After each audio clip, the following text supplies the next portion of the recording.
Hello guys, welcome back to my channel and enjoy this fanfic part 2. Now let's start the fanfic. They were completely speechless with mouths agape. The dead last of the class just beaten the second best of the class in taijutsu and made it look easy. Iruka was the first to regain the power of speech, but his words were still barely coherent. KKK Ki Kiba lo lost to NNN na Naruto. Naruto walked up to Shikamaru and retrieved his tanto from the unmoving boy and strapped it back in its rightful place. Thanks Shikamaru, Naruto stated. Shikamaru blinked. This is beyond troublesome. Damn Naruto, where did that come from? Is it really that surprising? I mean, all I did was spar with him. He was going to kick me in my groin, so I encountered it. That's all. Naruto defended, getting increasingly incensed. You know how painful kicks down there are. Have you ever gotten kicked there? That was unexpected, Shikamaru began. So what? Am I supposed to just grovel in front of people who are better than me? He's supposed to beat me in a match because I'm a dead last. He retorted angrily. I have at least twice as much potential as everyone else. He added in his mind. So true. That was a hard hit though.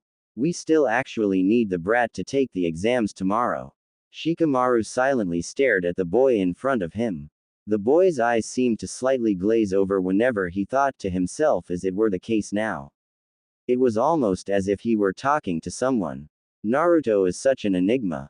Naruto sighed as he re-grounded himself in reality. Sorry for my outburst, Shikamaru. No, I'm sorry. I didn't mean it that way though. It's just that, you normally. And now, you don't. How do I put this? Shikamaru stumbled. I get it. With that said, Naruto turned on his heel, walked off back to class.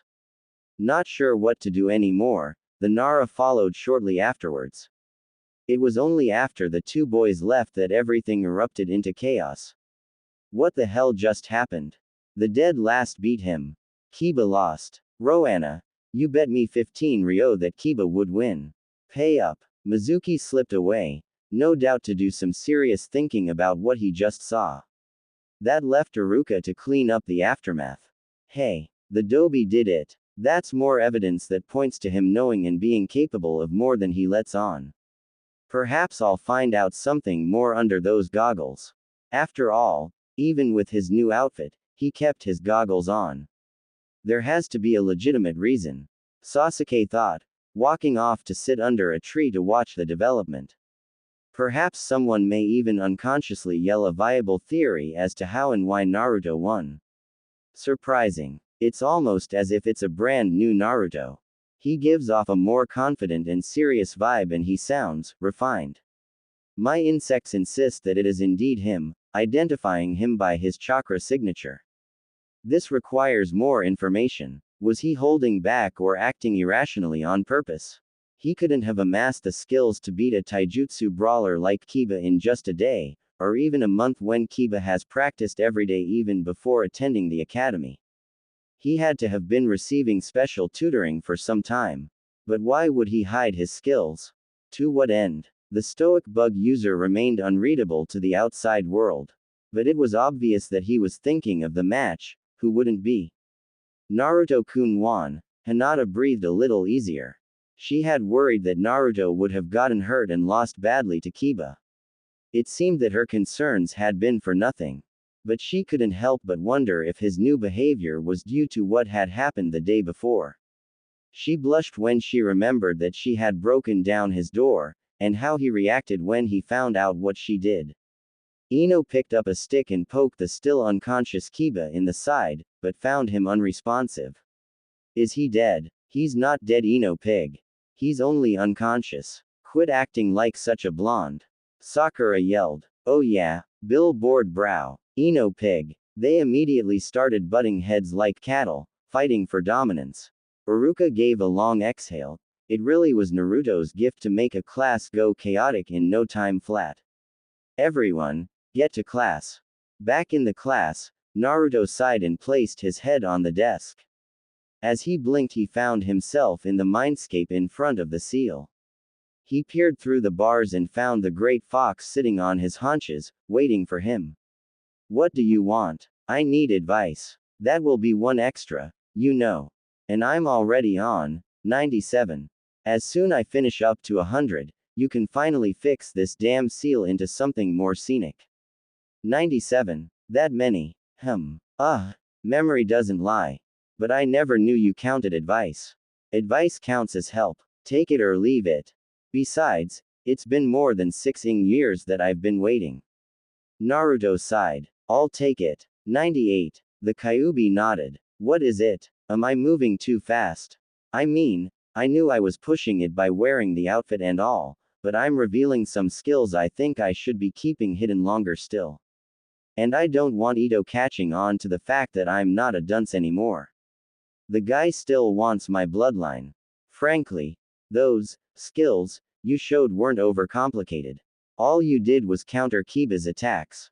Besides, those were his weaknesses. He didn't realize that he was the only one attacking, not to mention the fact that his attacks were just attacks with muscle. They lacked any real direction or preceding thought. I don't think you have to worry over anyone suspecting what we do or did, and Ito's probably far away from here. So, is that it? Yeah, I just don't want to be suspected or put under surveillance. I don't want my name slandered or my privacy invaded. Like what the Hyuga did yesterday. The nine-tailed fox gave a toothy smirk.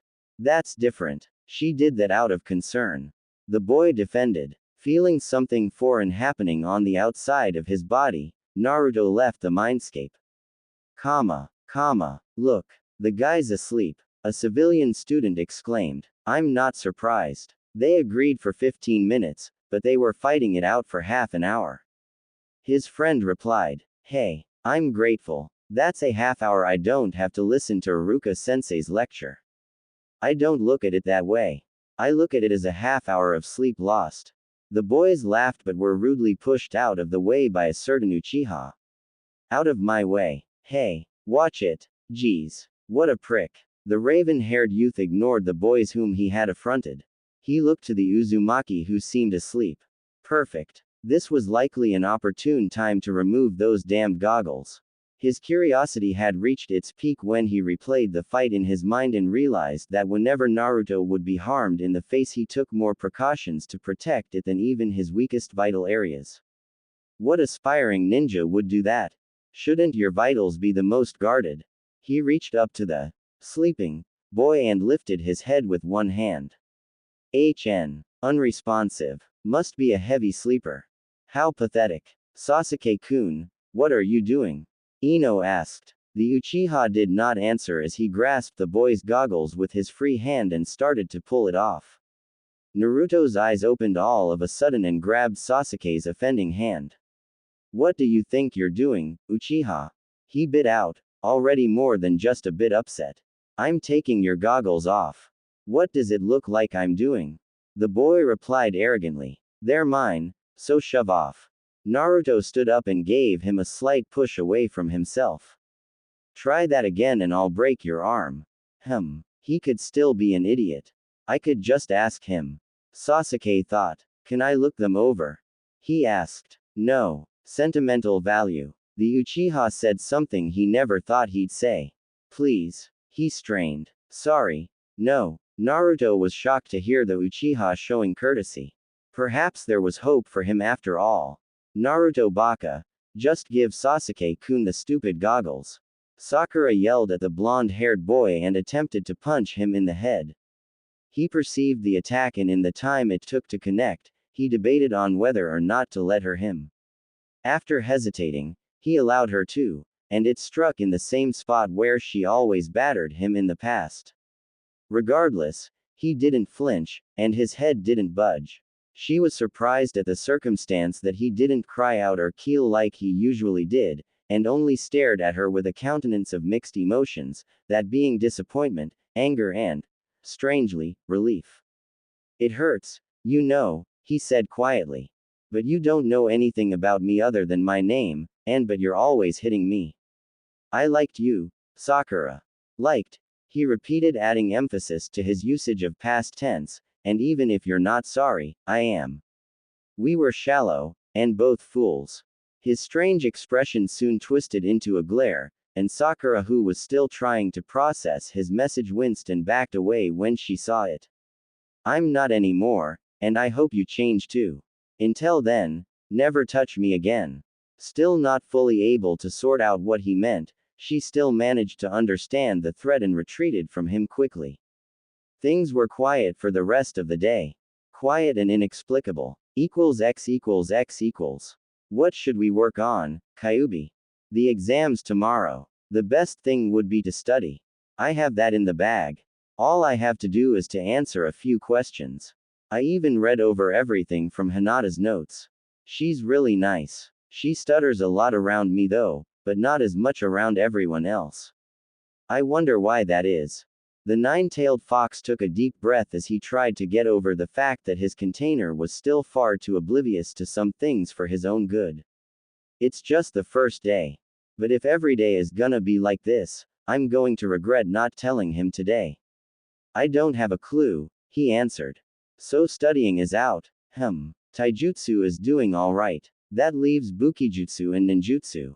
My Bukijutsu needs work.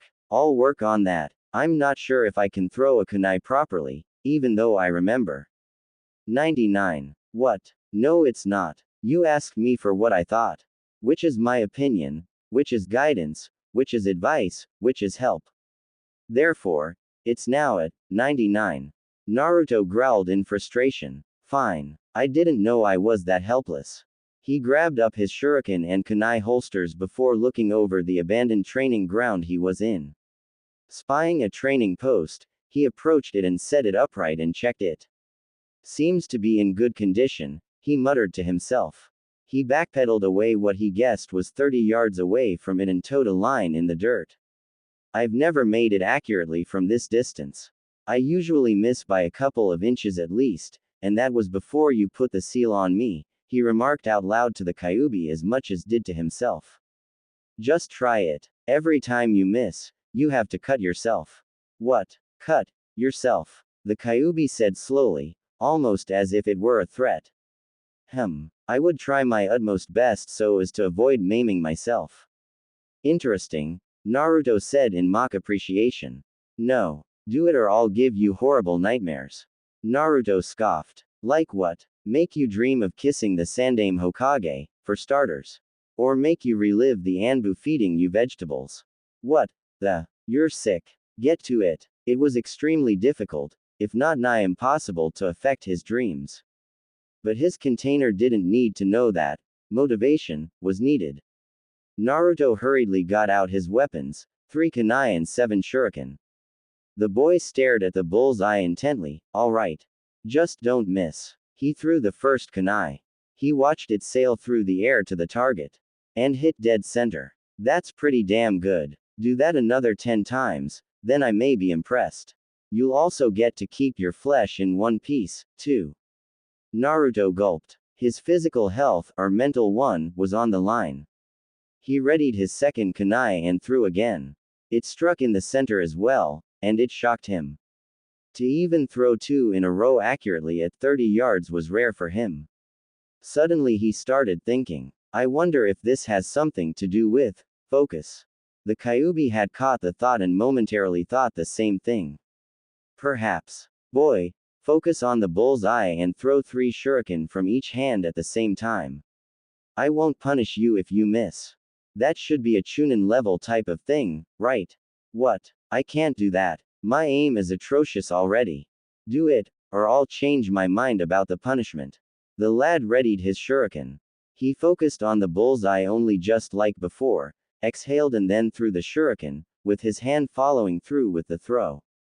All the shuriken made it in the bullseye at relatively the same time, seemingly competing for a chance to stick. Some had knocked the others off when reaching the small dot, but the proof was there. All the shuriken had made it to the tiny bull's eye. Do it again at 50 yards. The boy retrieved all of his weapons at the bull's eye and repeated his success at 50 yards. Then 100. The yard number continued to grow until his aim missed, dropping below the bull's eye due to lack of arm strength. There was no mistake. With focus, His mental acuity as well as his aim had improved 1,000-fold overnight. He couldn't miss, unless he lacked the strength to throw. Focus. Mediocre. Yeah, right. He couldn't believe that he'd been disappointed before when he'd first gotten this aspect to his Kekai Genkai. Yada. I'm gonna rip shit up tomorrow. Watch out, Shinobi World. Badass Ninja #1 is coming. The boy jumped up and down with a shit-eating grin on his face. Now for ninjutsu. Let's see. Henge, Kawarimi and Bunshin, shit. The boy's happy demeanor dropped. Oh no. What is it? The Kyuubi was starting to wonder if the boy was bipolar, given how quickly he changed his mood. Bunshin. What about it? Speak, boy. I don't have the chakra control for it. The Kyuubi now understood. Chakra control for the clone is impossible for you. You will never have the control to even make 10, let alone 3. I suppose that I'm to blame for that. The boy's control wasn't horrible per se. His control at the moment was excellent for an aspiring genin. He had seen Chunin at their barracks walking up trees and walking on water with just chakra and had practiced it for 18 months now. But in order to even have enough control over his Biju enhanced reserves, he would need at least 4 times the control he had now. He didn't know any more chakra control exercises at the moment, and neither did the 9 tails. In other words, unless he could get a next to impossible amount of control within the next 18 hours, he was screwed. The Bunshin is practically an image. Almost like a genjutsu. That's impossible for me. The Kyuubi nodded from inside the seal. For you to even make 10 Bunshin is like pouring water from a 5-gallon bucket through a straw. It's just not going to work unless you can convince them to let you create at least 40 Bunshins instead of 3. Or perhaps plead your case to the Sandame. What if I used Yuki Bunshins instead? Naruto asked. No use. It wouldn't look like you anyway. Just a feral man version of me. Even if a henge was used on the Bunshin, they would detect it and fail you. Even the process of making a clone with Yuki would alert the whole village that my power was being released and used.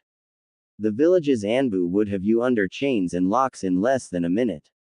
No chance. Quote exclamation mark quote. Naruto swore loudly. Everything is stacked against me. Do you know any other cloning techniques? Do I look like I would busy myself learning Bunshin techniques of you ninjin?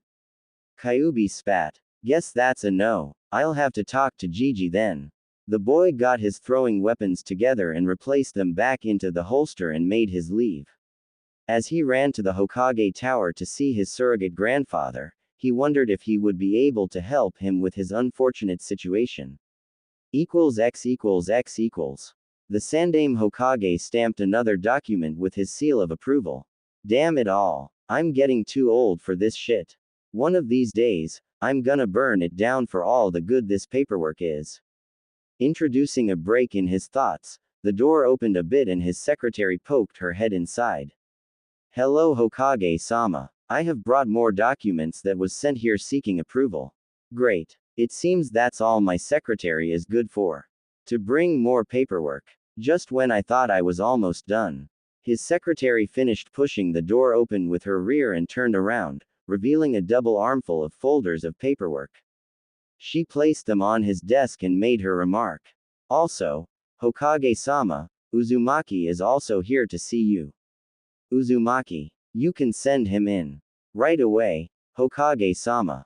She made her way outside and told the boy outside to go in. Soon enough he did. Hi-ya Gigi. The boy said boisterously, I need a favor. The Hokage stared at the individual in front of him, trying to figure out if he was getting cataracts or if he was really seeing the Uzumaki. Gigi. Hiruzen cleared his throat. Yes. Hello Naruto-kun. I must say, your new look is a vast improvement. Congratulations. What inspired the change? The boy faltered a little before composing himself. I just decided that I was unprepared for the ninja world before. And you are now? Hiruzen asked curiously. He tried to think of a safe response. Well, I guess I'm less unprepared. So what is it that you need, Naruto-kun? Hiruzen asked, puffing on his pipe. Normally, Naruto would come to get his allowance from him, or hide from Anbu he pranked. The latter wouldn't work anyway. But he had to concede the truth. If Naruto used his allowance to buy his new gear, it was money well spent. It's about the exams tomorrow. What about them? I can't do the Bunshin no Jutsu, Gigi. How so? Are they not battle viable, or that you can't make number necessary? He knew the actual problem. He was actually testing Naruto's knowledge of his handicap. I don't have the necessary chakra control to make only a few. I have to make dozens. If I don't, the jutsu will be far from sufficiently successful, Naruto explained. Basically, those academy teachers want something that I can't give. Sarutobi studied the whiskered boy in front of him. His vocabulary has improved, as well as his knowledge of his drawbacks. He's also more settled and refined, somewhat. He's matured, but when? Is it due to his childhood abuse that sped it up? But I saw him last week and he was still behaving like a cheeky brat. Something happened between now and then. Perhaps the stress of the genin exams had caused it. But he's normally too headstrong to ask for help. I wonder. I'm sorry, Naruto. There are no known control exercises that could help, at least, none that can work overnight, not to mention that there's a reason why Junin don't perform that particular jutsu. I acknowledge that it's very difficult on their high chakra reserves, as well as being next to useless in battle, being only illusions that cast no shadow of their own. Then why are we learning it? Naruto asked, frustrated. It's because it's a genin level technique. They are considered that because if you cannot perform them at that level then you are not considered worthy of being a ninja. However, after enough progress, genin will pick up higher level clones from their Junin instructors like elemental bunshins. By the time you reach Junin, you pick up the shadow clone jutsu, those have a lot of potential. But it is a forbidden jutsu, severely taxing on chakra reserves. The jutsu splits up your chakra evenly among the clones, so the more you create the more dangerous it is, as if you create 10 or a dozen, your reserves will be reduced to a tenth or a twelfth of its original capacity. A true double-edged sword. Not to mention the mental issues from received memories when they disperse. Are you still following? Yeah, I'm still following. Were you expecting me to fall asleep or something? Yes, I did. If what you're saying is true, then why not teach me a higher bunshin technique? Naruto pleaded. Since I have more chakra, I should learn a more advanced clone jutsu, that's common sense. I'm sorry, Naruto-kun. If I help you directly with your training, it would be frowned upon because of my position giving you something of an advantage, Sarutobi explained. How about indirectly, then? Naruto whispered in a scandalous-sounding tone. No, Naruto. My position was built on trust. I cannot disgrace it by dealings done under the table. Naruto was disappointed. Ah, what? Isn't that what being a ninja is all about? Gotta pull a little sneaky from time to time, am I right? Seeing the man's frown made the boy deflate. What if you find some way for me to make more than the ruled 3? Can't that work? I don't predict much good coming from that, Naruto. It would show me making a special case for you, another example of favoritism. I cannot do anything within my power to help. Perhaps you could ask them tomorrow. The only other solution points to that of you requesting a Junin or Chunin's help to teach you a new bunshin technique. I recommend curry favoring one right now. Now it was Naruto's face to show how upset he was, despite trying his best to hide it. He knew that the Hokage wanted what was best for him, even though this was probably one of the worst things he'd ever done to him, that is, not helping him in the way he should've. I guess so. Thanks, Gigi. You're welcome, Naruto-kun. Naruto made his exit and shut the door behind him. Sarutobi released a huge sigh. The aged Sandame returned to his paperwork, yet unable to think of anything else than seeing the boy's disappointed and accusing expression. Accusing him of sabotage and neglect. Most likely guilty. He was especially guilty of not trying more. X equals X equals. Well, at least you tried. I know. But none of the higher-ups wanted to train me. Probably because of my status. Didn't know I was discriminated by them too. So many excuses. Busy. Late. Don't feel like it. Sick relatives. Naruto was growing angrier with each excuse he repeated. Quote exclamation mark. We'll show them, Kyuubi. Why are we even trying to get on a team, anyway? Just to have one of these Junin pricks order us around. He exclaimed the last question, exasperated almost to the point of tears. My teammates probably won't even work with me. Each expletive growing louder than the last. He kicked down his dilapidated dining room table and it fell over, collapsing in pieces. He finally huddled in the corner of the room, crying. Why? He sobbed. I don't even want that damn hat anymore. To be leader of a village like this. They all hate me. Look, Naruto, the Kyuubi slipped and called Naruto by name, a rarity in itself.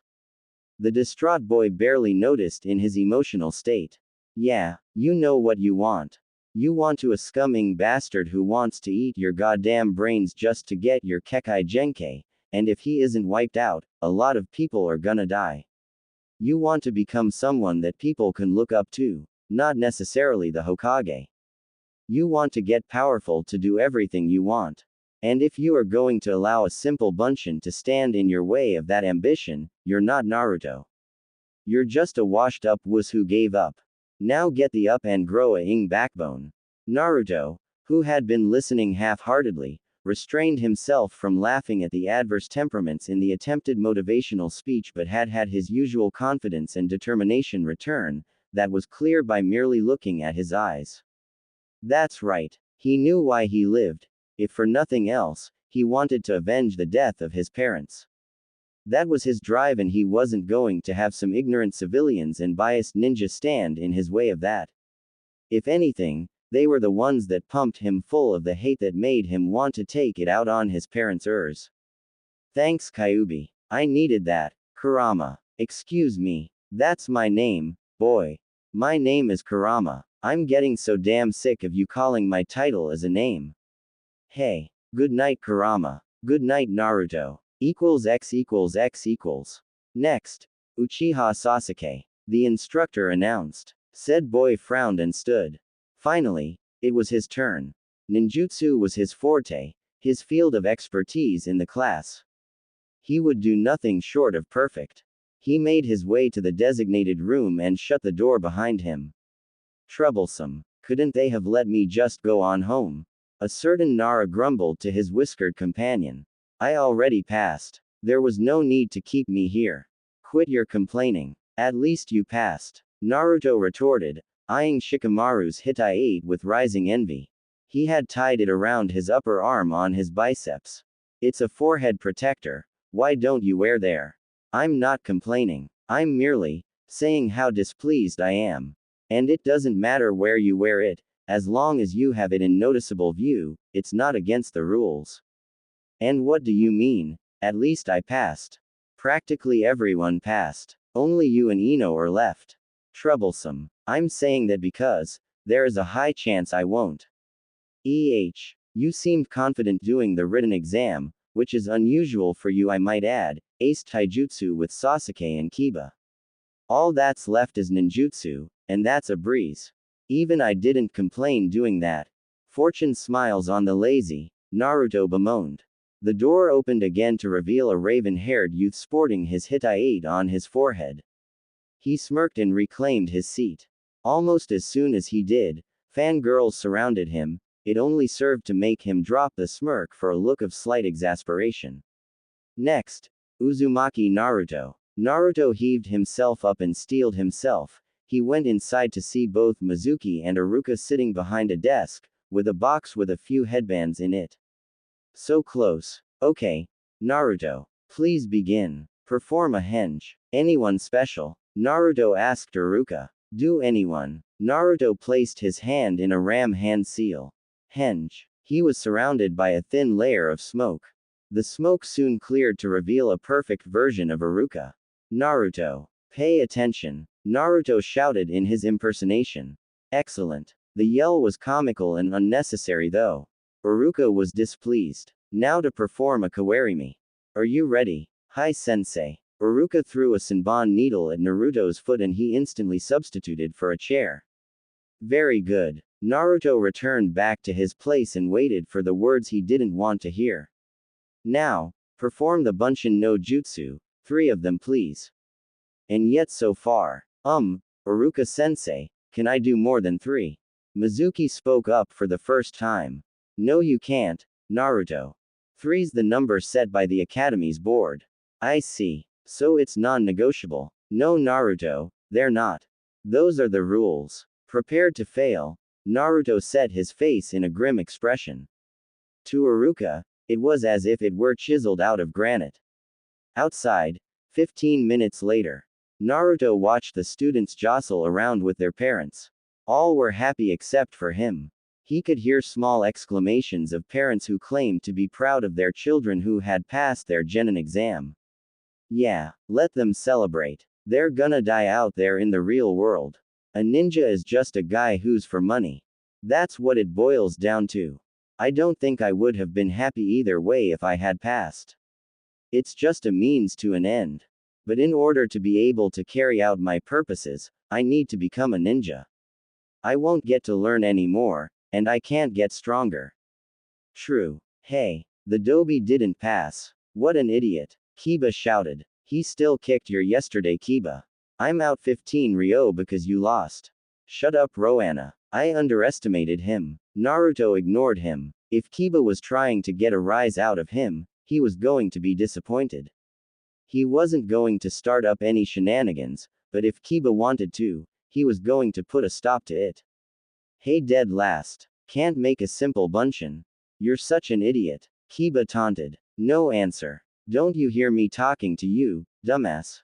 Still no answer. Kiba stomped up to Naruto and grabbed Naruto's shoulder. The Uzumaki took a deliberate deep breath in an effort to calm himself and failed. He'd had a very trying day. Take your hand off of my shoulder, Kiba. Naruto growled. He knew that it wasn't really Kiba's fault why he was acting like this.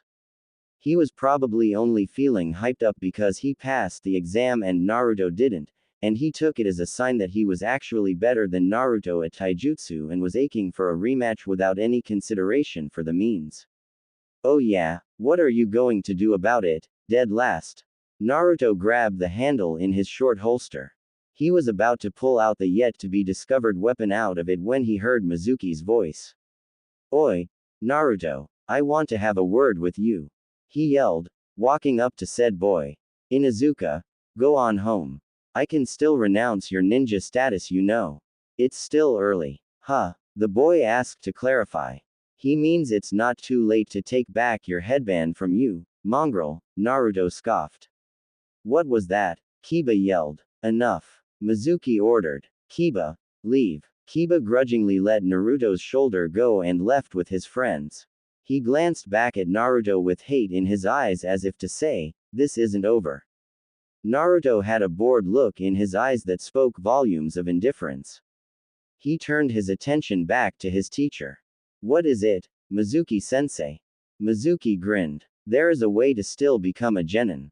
A secondary exam, if you want to call it that. X equals X equals. Naruto landed on the branch neatly and leapt off to another in a ninja dash through the trees. He was doing rather well, he supposed. The better his time, the more time he had to read over the scroll. The Kyuubi caught the thought. You, of course, know that this is a trap. I know, but I'm sure you know why I went through with this. Hi, if you get caught, just blame it on the teacher and childish ignorance. Kurama, with my abilities, I can just read over the scroll and understand everything. With my memory, I'll remember everything, training myself for a long time. Nothing will go wrong. The Kyuubi did not answer. Nothing was going right. You just had to laugh at him, didn't you? It was funny. You are the nine-tailed fox. He yells at me. I mean, I know about you for what, 4 or 5 years now. What did he expect me to do? Keel over in shock and cry. And he accused me of being you. Naruto had to cover his mouth to keep from laughing out loud. Probably. But he is about to Uruka. You should do something though. Which technique have you learned already? I learned the shadow clone jutsu, elemental clones and exploding clones. Wait a minute. Naruto grew a huge grin that threatened to split his face in two. Bunshin Dabakua. I worry if you are still sane. Shut up Mizuki Tem. He's not like that. Yumino yelled, panting for breath. I'm gonna put you out of your misery, Iruka. You're only leading a pathetic existence, being a teacher to brats. Lord Orochimaru was right. This village is waste of land space. It ought to be destroyed, with the way paved for something more glorious. Naruto peeked from around the tree. Mizuki stood with a Fuma shuriken over Iruka who was struggling to even get to his knees. It did not look like an ideal situation for Iruka. That's it. I'm intervening. Naruto grabbed the handle of his tanto. Don't Mizuki. It seems that he might have information on Orochimaru. The Nine Tails warned. This is going to be a whole lot harder if I'm not going for Aang blow. How am I supposed to beat a Chunin? Naruto grabbed his mystery holster. Just do it. If I think you're going to lose, I'll help you by using the feral state. Naruto created a cage Bunshin next to him and told it to henge into the Hokage. Go flank around, he whispered. The clone left to do as it were told as Naruto jumped out of the tree to land before the Chunin. Oi, Mizuki, so you think I'm the Kyuubi, huh? He yelled at the betrayer. What? You should have just run away, brat. He yelled back, momentarily stopped in his process of disposing of Iruka. If you really think I'm the nine-tailed fox demon, shouldn't you be running away? Oi, Kurama, I need some help withing intent. The Biju complied and channeled his concentrating intent at the ninja criminal to the point that of making him fall to his knees, but he fought it, soon regaining control of his legs. I'm used to Lord Orochimaru's intent. Yours doesn't even come close. Mizuki strained through gritted teeth. Naruto frowned. Damn, maybe it's because Kurama has to channel it through me, the reasons it's not as strong as it should be. Mizuki, what is the meaning of this? What are you doing with Iruka-san? The silver-haired Chunin paled when he heard the Hokage's voice. He turned around slowly to see Hiruzen, frowning like a thundercloud. After looking closer, Mizuki did a bit of a double take and grinned. Nice try, Naruto. I see that it's just a henge.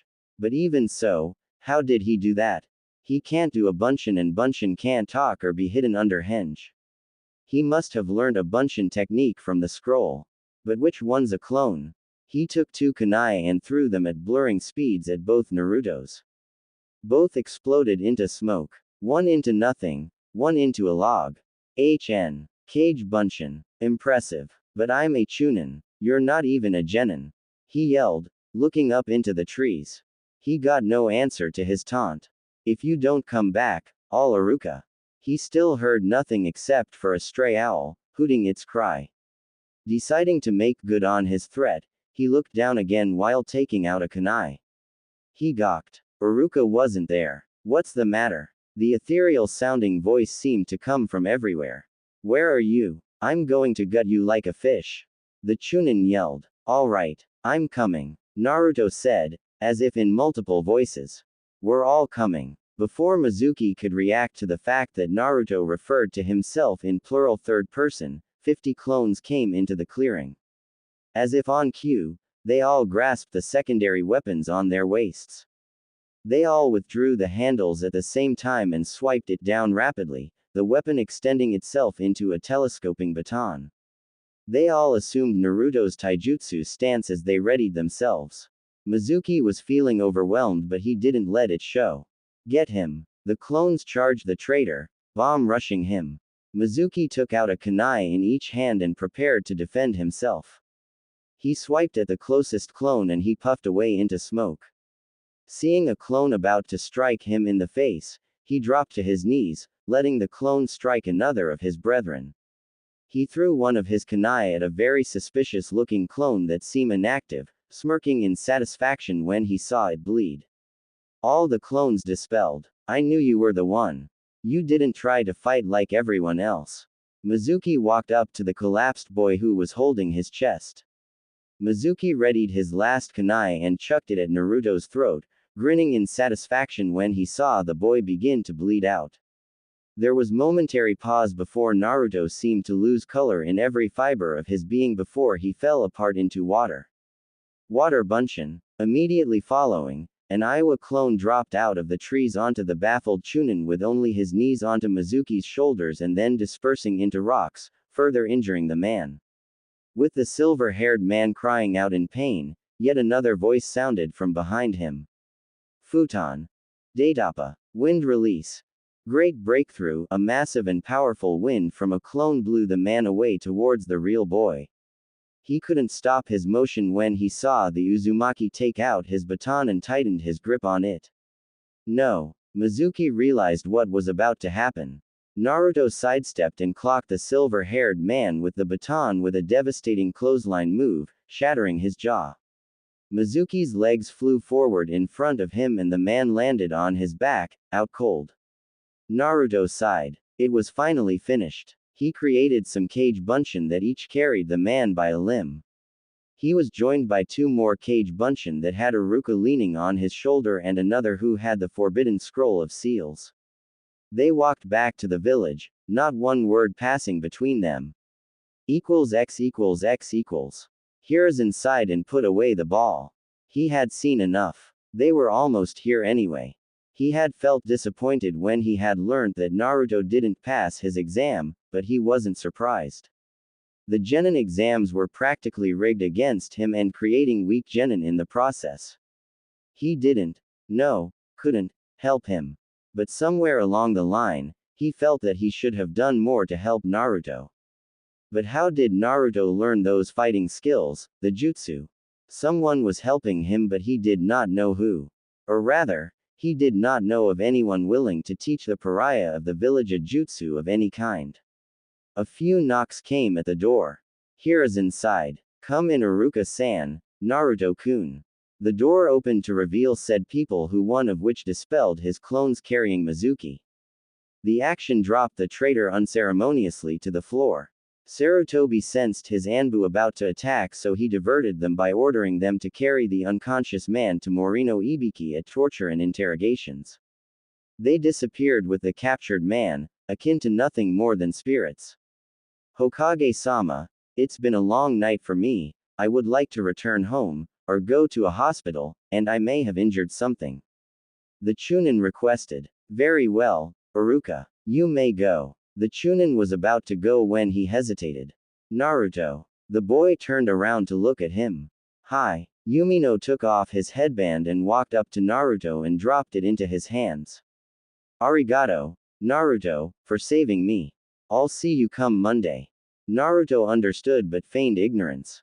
Monday? He asked. Hi. Congratulations Naruto. You're now a ninja, Iruka said with a smile. Naruto didn't mirror the countenance. Come on Naruto, smile a little. Why don't you put it on? Put it on your forehead, let's see how it looks. Sarutobi asked. I would rather not. I have an embarrassing scar there. Naruto said. Iruka thought back to the day before concerning the goggles fiasco. I see. Okay. He affirmed to him, not wanting to affront or offend the Uzumaki. When you're at home, then. Sarutobi, on the other hand, wasn't convinced. For as long as he knew Naruto, he didn't scar easily, especially with his condition, that of being a Jinchuriki. Nothing short of a branding would scar him. Naruto, you're among friends.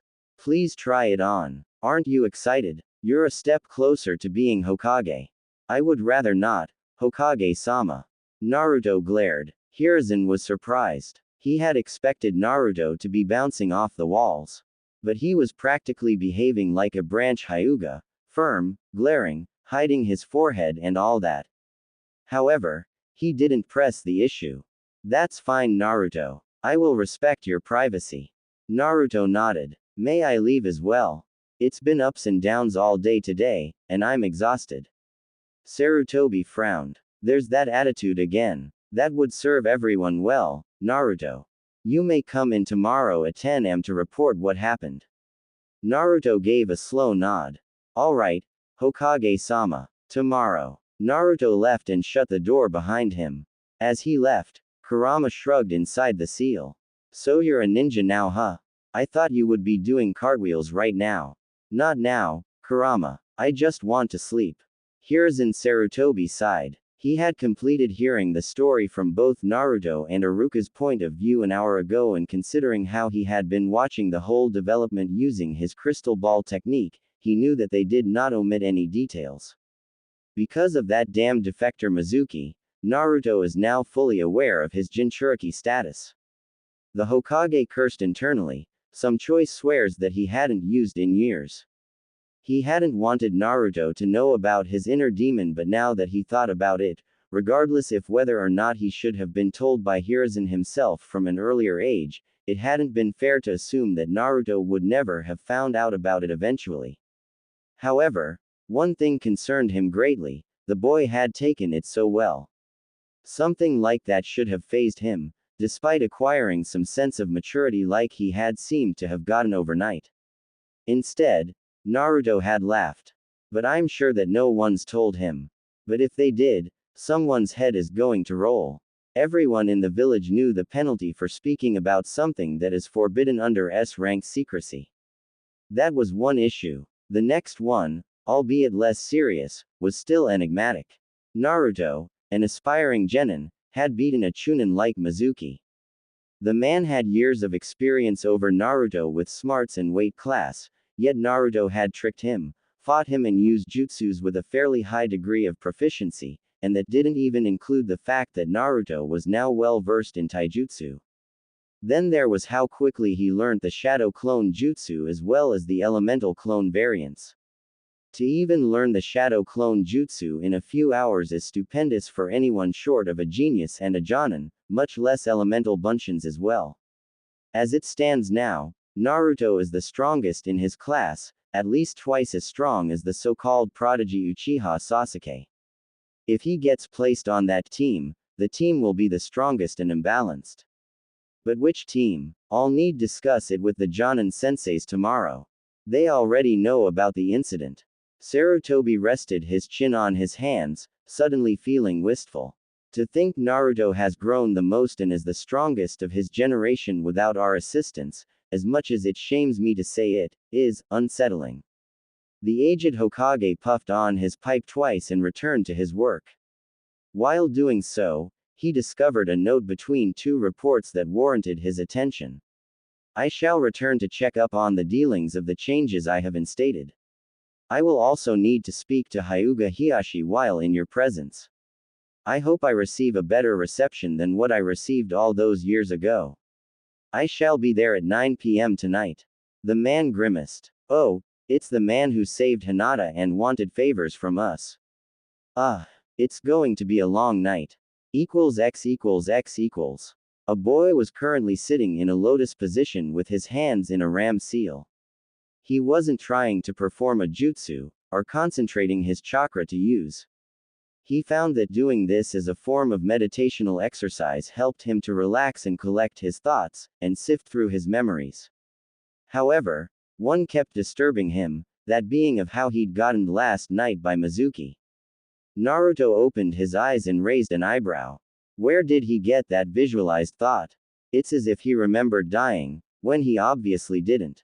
He visualized it again, and got stuck trying to figure out why. Deciding to experiment, he created two cage bunshins, shadow clones. He whispered to one of them to dispose of the other when they were out of sight, careful to not let the other catch on that he was about to get murdered. All right, you two, he said aloud, go into the forest. They complied and went into the dense gathering of trees. 2 minutes later, Naruto felt an influx of information, already embedding itself in his memory, never to be forgotten. Then he heard the clone he had ordered to the other return back to him with a smirk on his face. I got it done, boss. You gonna let me on why I had to off the other guy? Naruto smiled in response, fully realizing what had happened. Sure do. So you gonna tell me? Kid, you alright? You do know you're talking to yourself, right?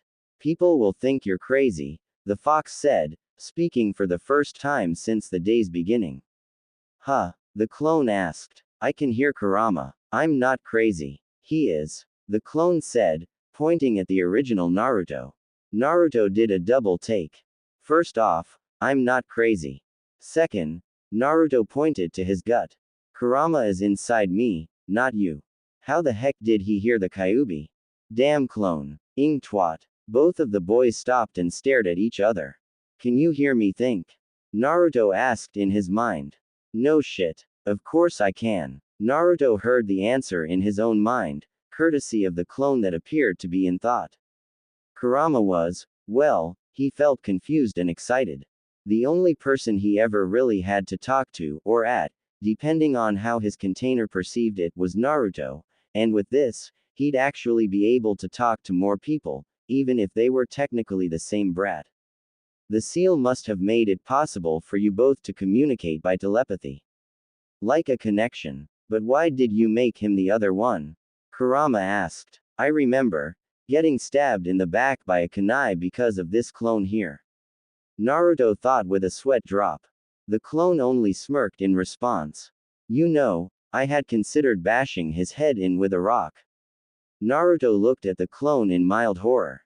Sometimes I scare myself. I heard that, the clone retorted. Kurama sighed. He had no doubt that on the outside, his container must have looked like he was in a staring contest with himself and that he really was suffering from some kind of neurosis.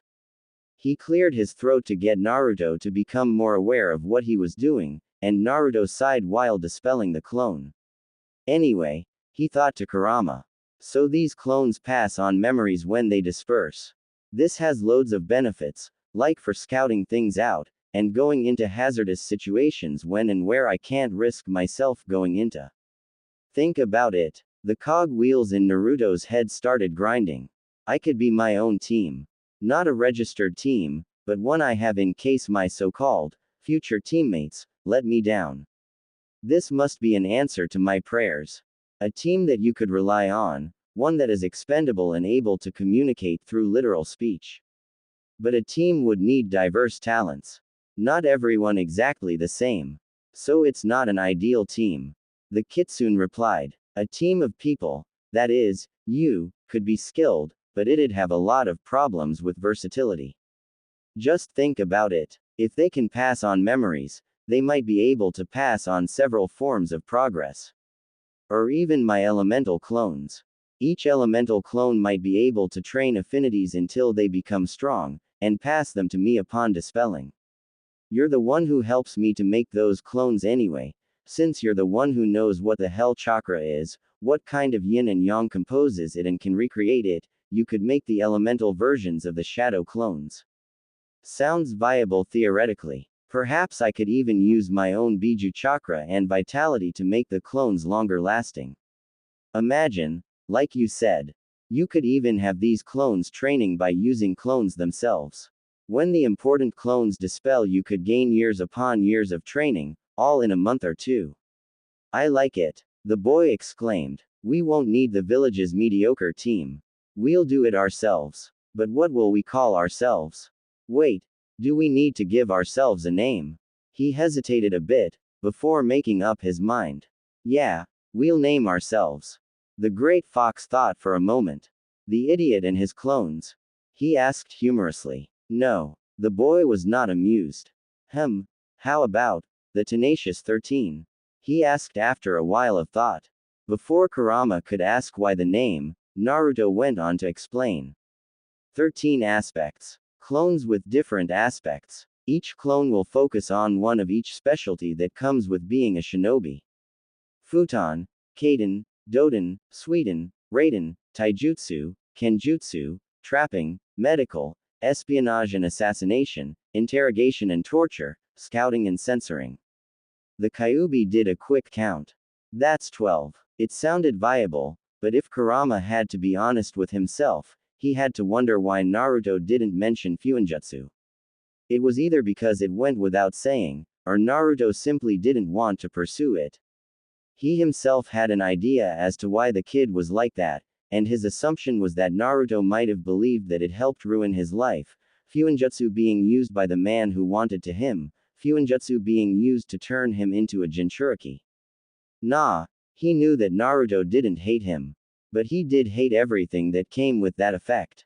And I make lucky number 13. Lucky. You know what I mean.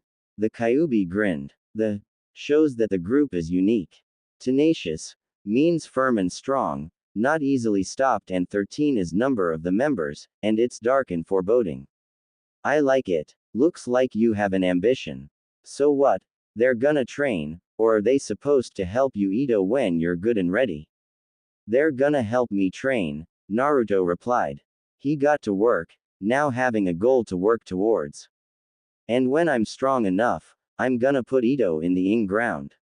Fair, fair. Let's get started. We'll have the elemental clones practice your affinity. They might even need to go away to the elemental nations, learning and practice to bring up their affinities. The first thing to do is to create a clone that's durably enough to sustain itself, or at least not disperse when someone hits it. I got a couple of ideas. Since there's obviously a link thing going on between you, me and the clones, maybe they can either pull on my chakra after being made, or you can try to make them while using the tailless state. It was a simple experiment, but was an overall disappointing failure.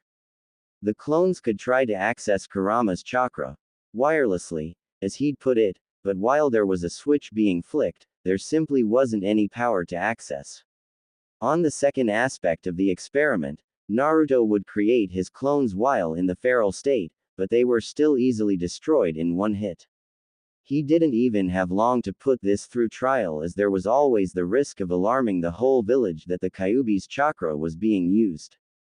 There is still another alternative. You gotta allow me to take over and create a shadow clone with your chakra with my unadulterated chakra as its core. No, don't interrupt me, brat. I know that it'd scare the shit out of everyone in the entire village. We just have to leave the village first and do it at first convenience when alone. Naruto grumbled heatedly in disappointment. Alright, fine. I guess we'll just move on to improve our general training then. I have it all planned out. The taijutsu I use, which I inspired you to create by being passively aggressive. Yeah, you egotistical prick. It relies mainly on dodging, countering and parrying with the tanto, but I'm gonna need one that revolves around me going on the offensive. All I really need is an attacking stance and then extend that into new katas for later. I'll try to design it later. Perhaps it will come to me then. But now, I need to knowledge. Whoa. You bashed the academy for all these years, and now you want to get in on all of that useless book learning. I didn't know how to create cage bunchins back then. He defended hastily while he created 2 clones with excessive chakra. Without even considering the consequences, he told them to read everything, all the while trying to ignore their pitiful faces at not wanting to get saddled with the duty. Just go, goddamn it. After they left, his inner demon suggested that he create another clone to go to the hospital to learn how some medical techniques, and Naruto wholeheartedly agreed. As much as I can't believe it, I read that medic nin are sometimes a lot more important than even the elite jonin or those on the shinobi council. In times of war, battles were won because of how competent the medics of different platoons were. This one is going to need a lot of work. It's also the reason I chose it over genjutsu. Even if I am susceptible to extreme forms of genjutsu, I should be able to release myself from it if my clones channel chakra into my network using their chakra, oring the caster. Anyway, I can create this clone now to get the basic knowledge now and create a more permanent one later. I assume that clones in the library will read basic medical books and remedies, but I need something higher up the ladder. Kage Bunshin no Jutsu. He created the cross-shaped ram seal and created a clone. Go to the hospital and insist to look in on the operating theater. Ask while in a henge as a Chunin ninja. Also, try to see if you could get to read any medical books they have. If they ask why, tell them you want to become a medical ninja, he ordered. Curry favor them, bribe them, kiss their asses if you have to. The clone nodded. You got it, boss. He yelled before using a body flicker to leave. Okay, that's done. Next, we have interrogation and torture. Naruto seethed a little, remembering his past. For once, All those mob beatings in the past are going to come in handy. I won't be squeamish when it comes to inflicting pain or using mind games on opponents. He gritted his teeth as he recalled how the villagers had expressed their intense dislike and hatred of him both verbally and physically. I can go over to the Department of Torture and Interrogations now. After all, I know where it is and I've got nothing better to do. Scouting and censoring, I'll think of something later. Kurama, I'm going to make this team and I'm going to follow through with it. Even when I get placed on a genin team, at least I'll have a better one watching my own back, even if it's a team comprised entirely of physical manifestations of myself. Naruto smirked. Sounds a bit pathetic, relying solely on myself like that, but we will be the best. Whoever said there was no I in team? Kurama grinned like a feral beast inside his cage. At the library, Shinichi replaced the couple of stray books back onto the shelves. There used to be a whole lot more books left out, back when people only amused themselves with reading. But now people had this, television, and all that technological shit. They had simply no time for reading. What he would give for this whole damn library to burn down so he could let his 70-something-year-old body retire in peace, especially since there wasn't much to be done anyway. He returned to the desk located at the entrance and was about to lay on the futon he had hid behind it when he heard the door push in, no doubt to let in someone. He groaned. Just when I'm about to take a nap, someone just had to come in. He peered over the desk and saw two rather familiar-looking people waiting to sign the check-in book. Huh, Minato? He queried, a bit unsure. His sight was a bit fleeting. He momentarily thought he was seeing doubles. Even more reason to retire. No, they said in unison, as if rehearsed. My name is Naruto. Naruto, huh, name sounds kinda familiar, could be my eyes going, but am I seeing two of you? The clones looked at each other almost in a staring contest of sorts. To the old man, they looked as if they were sharing an unspoken conversation. Which they in fact were. Tell him the truth. No, we should lie. And say what? Identical brothers. Wouldn't work. Let's just go with the truth, tell him we're clones. If he kicks us out, we'll just come back in different henges and work with that. After all, he couldn't even recognize us as clones, he won't recognize us as two different people, anyway. The other one nodded in approval. Okay, let's just roll with it. We're clones. One of them said. Clones. One of the man's eyebrows rose, no doubt doing some thinking. Sounds like something I've heard of before. Then something in his mind clicked. Minato, is that you, sending your clones to read for you again? The man asked, a bit testily. Is he talking about the fourth? No, sorry old man, he passed on around 13 years ago. Sorry, one of the clones replied, hoping the two weren't too close. He did not want to see an old man in tears, receiving knowledge more than a decade late. No, it's all right. So, someone sent you to read for them, huh? Are you going to stay overnight? The man asked, as if expecting to hear, yes. Hi, Minato did this with me, you know. I'll let you stay in the library for as long as you exist, weeks, if needs be. And all I ask in return is that you help out when I'm unable to. Sounds fair, the old man asked, pleadingly. I don't have an apprentice or assistants to help. Sure, one of them interrupted hastily, eager to please. Whatever it took to stay longer, he believed. We accept. At the hospital, Kuri sighed and fell into her chair at her station in the nurse's office, desperate to have a minute to herself. Her shifts as a fresh nurse at the hospital were the very definition of murder. If she didn't carry more money home at the end of the month, she was going to go home and stay there. Sure, she liked to help people, but right now, nothing was going right. As if it was the devil's way of adding an extra straw to break her back, the air conditioning unit sputtered and suddenly died.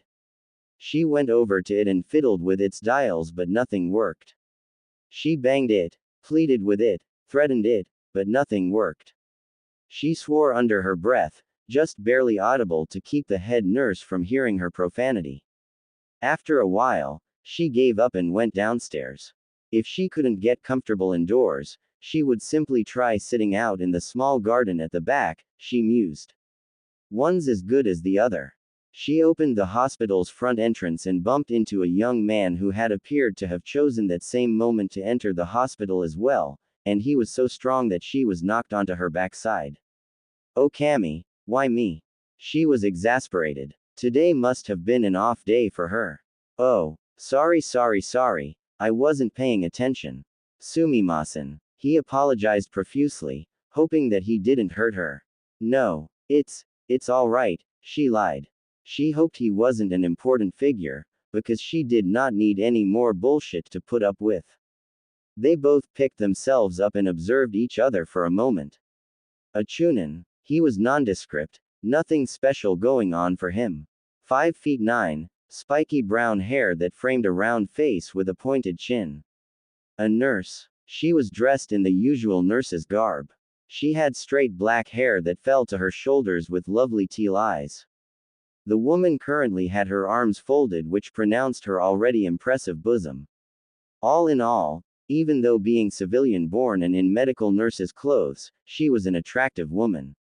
Naruto's clone had make a mental effort to keep himself from blushing.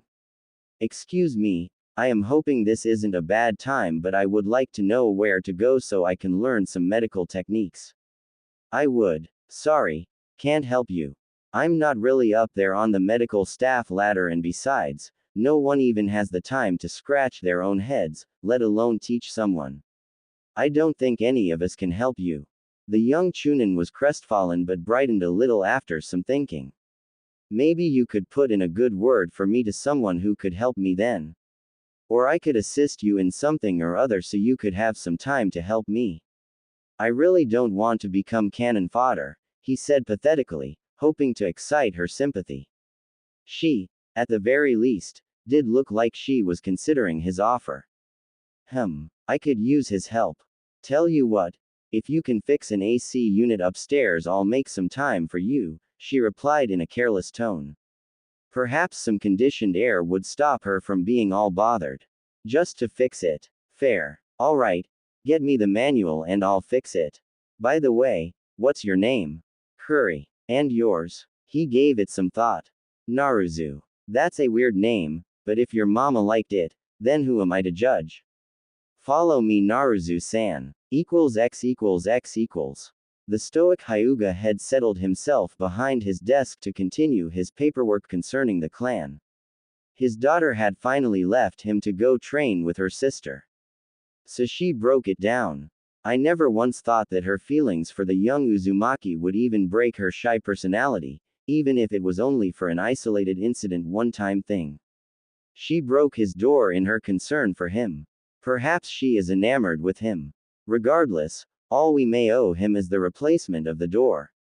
Nothing else. Hiyashi began sorting through his documents. The in and out boxes were rather messy. Soon, they were neatly organized and all the paperwork approved were stamped and signed while the others went into the waste basket. He was a rather quick and efficient and he rather enjoyed doing it. But soon after he had no more to continue and he was left with nothing to do. He went into deep thought about his elder daughter and how she was going to be placed on a newly christened Genin team come Monday morning. Just as he was about to brainstorm who her potential teammates could be, a knock came at his door. Who could that be? Hiyashi activated his Byakugan to see through the door. Why is there an Anbu op here? He mused. He's probably an errand from the Hokage. But what? Deciding to find out the answers, he invited the military shinobi inside. The Anbu entered into the room with grace and wariness, not one movement wasted as he were nothing but a clock. He stood, somewhat at attention in front of the Hyuga clan head. Close at his heels was a sentient branch Hyuga, no doubt an escort. How may I help you? The Anbu answered in a level tone. Lord Hokage wished for you to receive this letter. He retrieved a note of seemingly nowhere and handed to him before using a body flicker to leave. The branch member took his leave as well now that his job was complete, leaving the clan head to have some privacy, Only then did the man open his letter. The document could hardly be called a note, let alone a letter. The whole message was written as if it nothing but a little ditty. The man from back then has come back again. Make sure to be on time at 9 tonight. He hopes there will be no fuss over what we shall discuss. Solo is the way to go. Hiyashi closed his eyes. No doubt that the Hokage was an avid reader of poetry and decided to code the letter like that of one. The message was clear to him though, although that could be to the cause that the message involved him directly. It probably means that the man that rescued Hinata has returned and wishes to speak to the Sandaime and myself about the favors we did for him. Noble and selfless they may be, they feel suspicious, considering that he said he doesn't pledge loyalty to Konoha. The Hyuga sat patiently, waiting for their guest to arrive. He looked to the Sandaime Hokage who was currently seated by his large desk that tied into his title. Both men were yet to speak to each other and that served to make things more awkward between them. Frankly, Hiyashi preparing to leave the second 9:01 p.m. struck on the clock. He was an important official, as well as the Sarutobi himself. They had no time to waste, especially with someone whose identity was yet to be discovered. Besides, he wanted every excuse possible to avoid meeting the man they were waiting for. Suddenly, the clock hit 9 p.m. and in that same second a man appeared in the center of the room via a body flicker. He was dressed as before, not a single hair out of place. However, there was a markedly obvious lack of seals on his person, unlike the first time they encountered him all those years ago. Good evening, Hokage-sama, Lord Hiyashi. I hope I've not been tardy, he remarked flatly. Welcome, may we have your name, or at least a handle we can use? It would make things flow more smoothly, the Hiruzen requested. I can give you a handle. Call me Sagan. Sagan, Hiyashi asked. Weird name to choose. The hooded man said nothing in response. Anxious to clear the air of the growing tension, Hiruzen cleared his throat. Sagan-san, we're here to discuss the results of your requests roughly 2.5 years ago.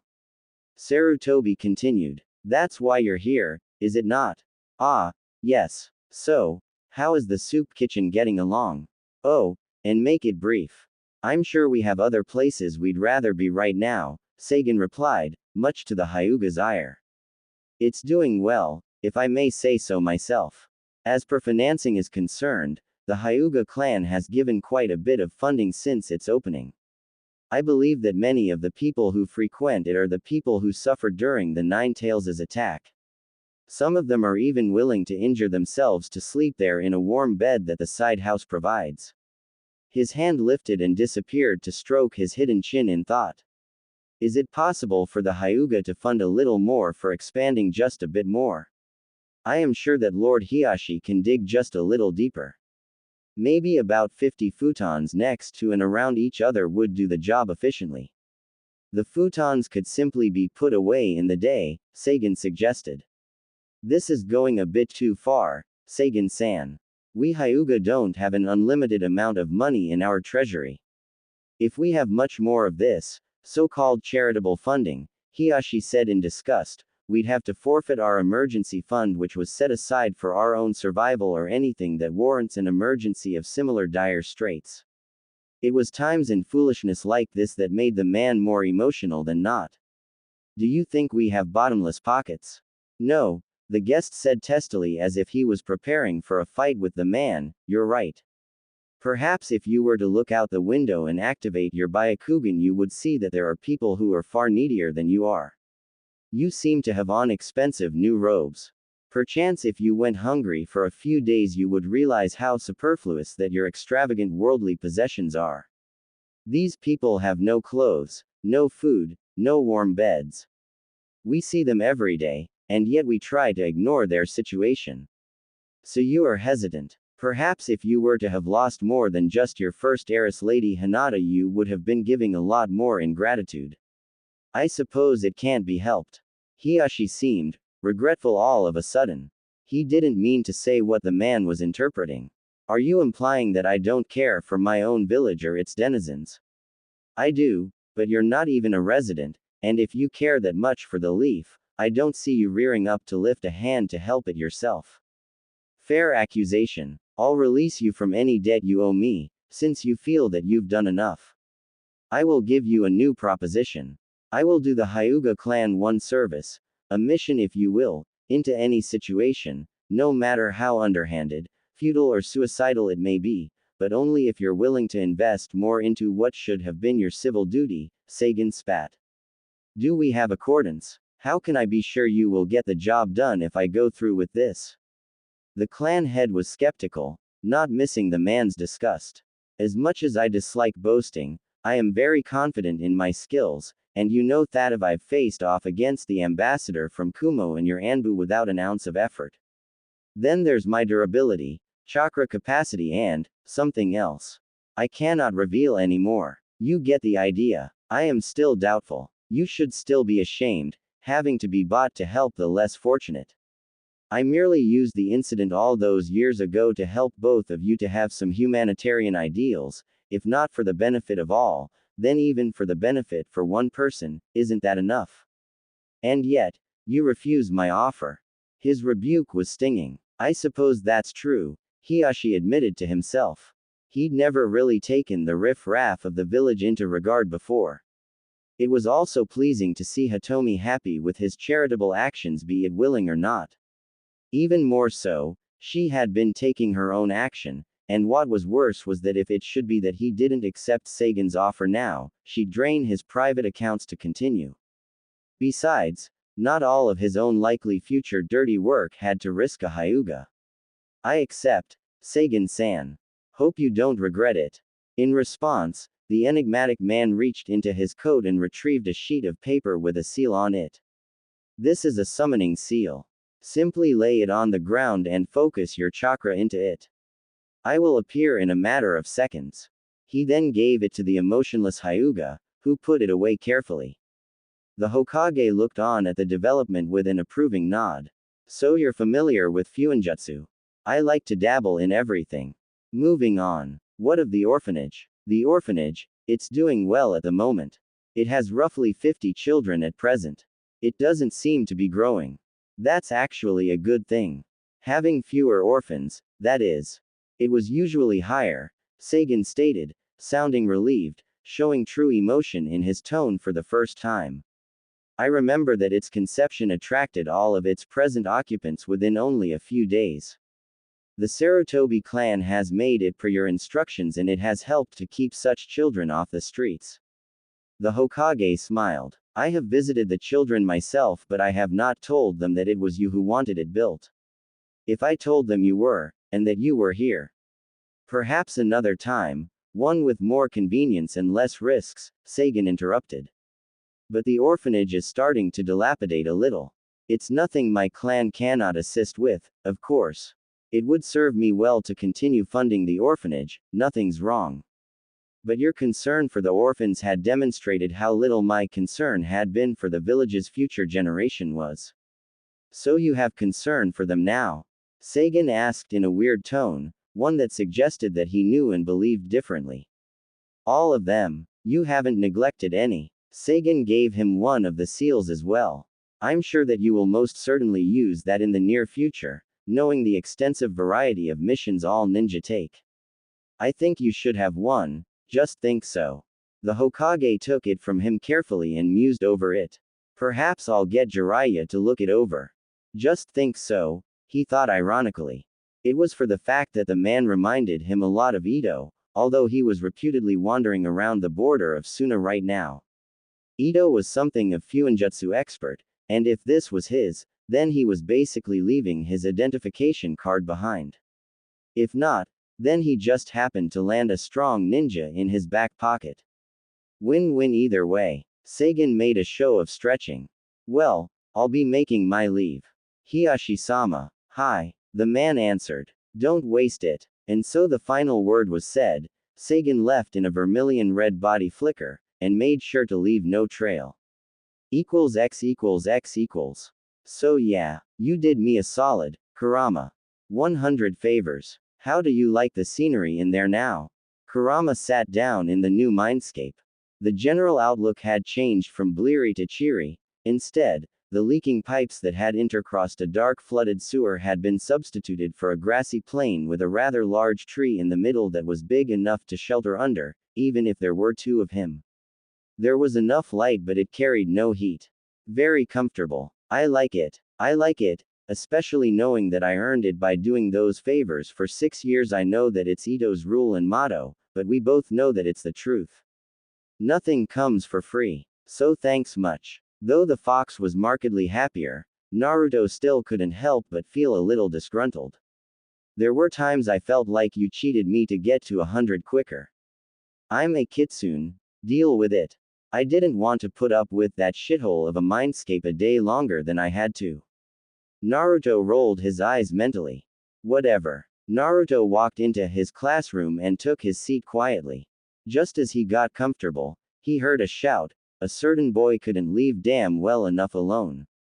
Oi, dead last. This class today is only for those who passed. Kiba shouted, his high volume catching the attention of the whole class. And who the hell died to get you that hit I ate?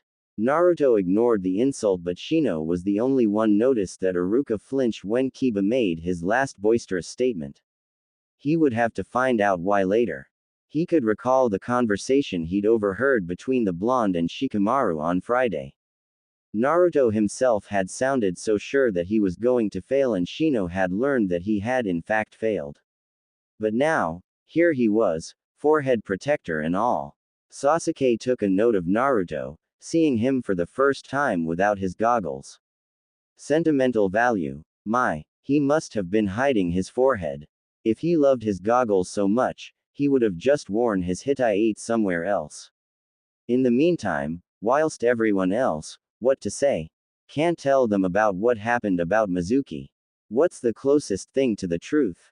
Naruto passed because he was able to create clones after all. That's why he's here. Iruka lied smoothly, hoping they would buy it. Naruto shared a look with his teacher. The Aburame didn't miss that either, and he frowned behind his shades. Anyway, you are all registered genin. So be quiet and act like it. I'll read out team placements in a minute. Yumino went on, glancing at Naruto. He still seemed indifferent. Where did I go wrong? He waited for the class to hush themselves before taking out the folder with the team information out of his desk and begun to read. Naruto listened to the team placements for 1 through to 6. It was just as he had predicted. All the civilian scores had really rounded off themselves, so they would all be placed on balanced teams. Damn, he loved being a smart, and Kurama caught the thought and added in his 2 cents. Tell me about it. And that's Team 6. Your sensei is, Iruka droned. Okay, Kurama. Let's see if I'm right about the rookie placements. Sakura Haruno, Kiba Inuzuka and Sasuke Uchiha will form Team 7. Your Jonin sensei is Kakashi Hatake. What the hell, Iruka sensei? How am I on the faggot and fangirls team? Can't I get to be on some other team?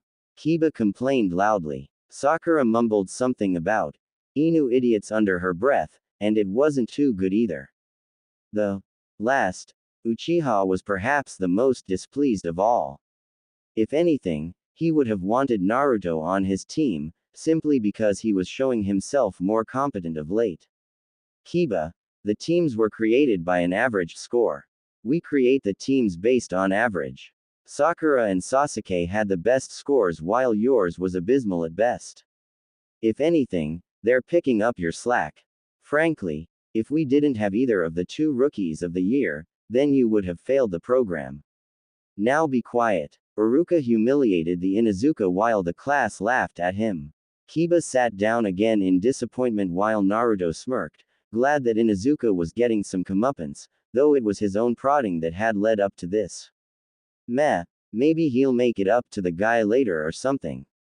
Next squad will be composed of Shino Aburame, Hinata Hyuga. Time for the moment of truth. Kurama. Quiet. I want to hear what he's saying. And Naruto Uzumaki. Your Jonin sensei is Kurenai Yuhi. You will compose Team 8. Well. Someone was right on the money. It seems to me that you do have a good head on your shoulders after all. Naruto sighed happily. He had hoped that Hinata would have ended up on his team, since he had decided last week that she was fine in his books. Was there any doubt? My friend, the doubt itself was bigger than my actual size. Team 9 is still in circulation. Team 10 is Shikamaru Nara, Choji Akamichi and Ino Yamanaka. Your Jonin sensei is Asuma Sarutobi. The Kitsune was surprised that Naruto was correct to the letter about his predictions. His analytical skills were impressive. You'll all wait for your Jonin senseis in room 4, Iruka continued. They will arrive just after lunch hour. You're all dismissed, and you have my blessings. He smiled at them all sadly, thinking about how his children were growing up. And good luck being the shinobis of the next generation. X equals X equals. Has anyone ever heard of her before? Naruto put the question out to his teammates. Shino pushed up his glasses before responding. I believe that's she called the upcoming Genjutsu mistress of Konoha, he said simply. I know nothing else. Hi. She is a good friend of my K-Ka-san. Hinata stuttered a bit. Naruto's thoughts were already racing. Hey, Genjutsu you say? Huh. At least I won't be susceptible to it anytime soon. You got my back with that, right Kurama? No. If I keep helping you, you won't really grow. Why start refusing help now? Naruto was confused. 1. Because it's the right thing to do. And, I don't have to up to you anymore by doing favors. The first reason was enough. Naruto muttered. Excuse me. The Aburame lifted an eyebrow. Naruto caught himself quickly, realizing that he'd spoken out loud. Both reasons are enough. That's what I said. Shino was skeptical but didn't push it too much. As in, she is a genjutsu user and must be really skilled in it if she's dubbed as its mistress. That means that she will fight dominantly with it instead of other techniques. I see. Go on. And, Naruto pointed at Hinata who blushed a little. If she is on such good terms with your family, maybe you know who could tell us what kind of history this lady's got. I've been told from my K-Ka-chan that she was very good friends with Kurenai's father when they were on the same team but he died in the Kyuubi's attack. She also has an intense dislike for perverts. Hinata said. Interesting. Anything else? He tapped his chin with a forefinger. No, Naruto-kun. This woman might probably hate me, she's gotta be in on the secret that you're sealed inside of me, Kurama. Naruto was already leery of his Jonin teacher, and couldn't shake the possibility that this team was already wrecked before he got a chance to create his own shinobi team once he left the village on mission. Maybe it would improve relations with our future sensei if I told her that you're apologetic for your actions. I was being manipulated by that Uchiha. It's not my fault. And besides, Ito could have done something to help the situation, but only made things worse. He'd the only two people who could stop me, your parents. Wouldn't hurt. Wouldn't really help either. What's done was done. As soon as he said this, the bell rung to signal the end of lunchtime and everyone filed inside to room 4. While there, everyone waited for their own senseis in their own way. Some napped, some muttered to their ninja creatures, and yet some others just sat and imagined what their future instructors would be like. Soon, there were only 3 teams left who were still waiting when the door was pushed in by 2 people. The female of the 2 had a fair complexion and she had very distinct red eyes, which were complemented by purple eyeshadow and red lipstick. She possessed long black hair that reached her upper back.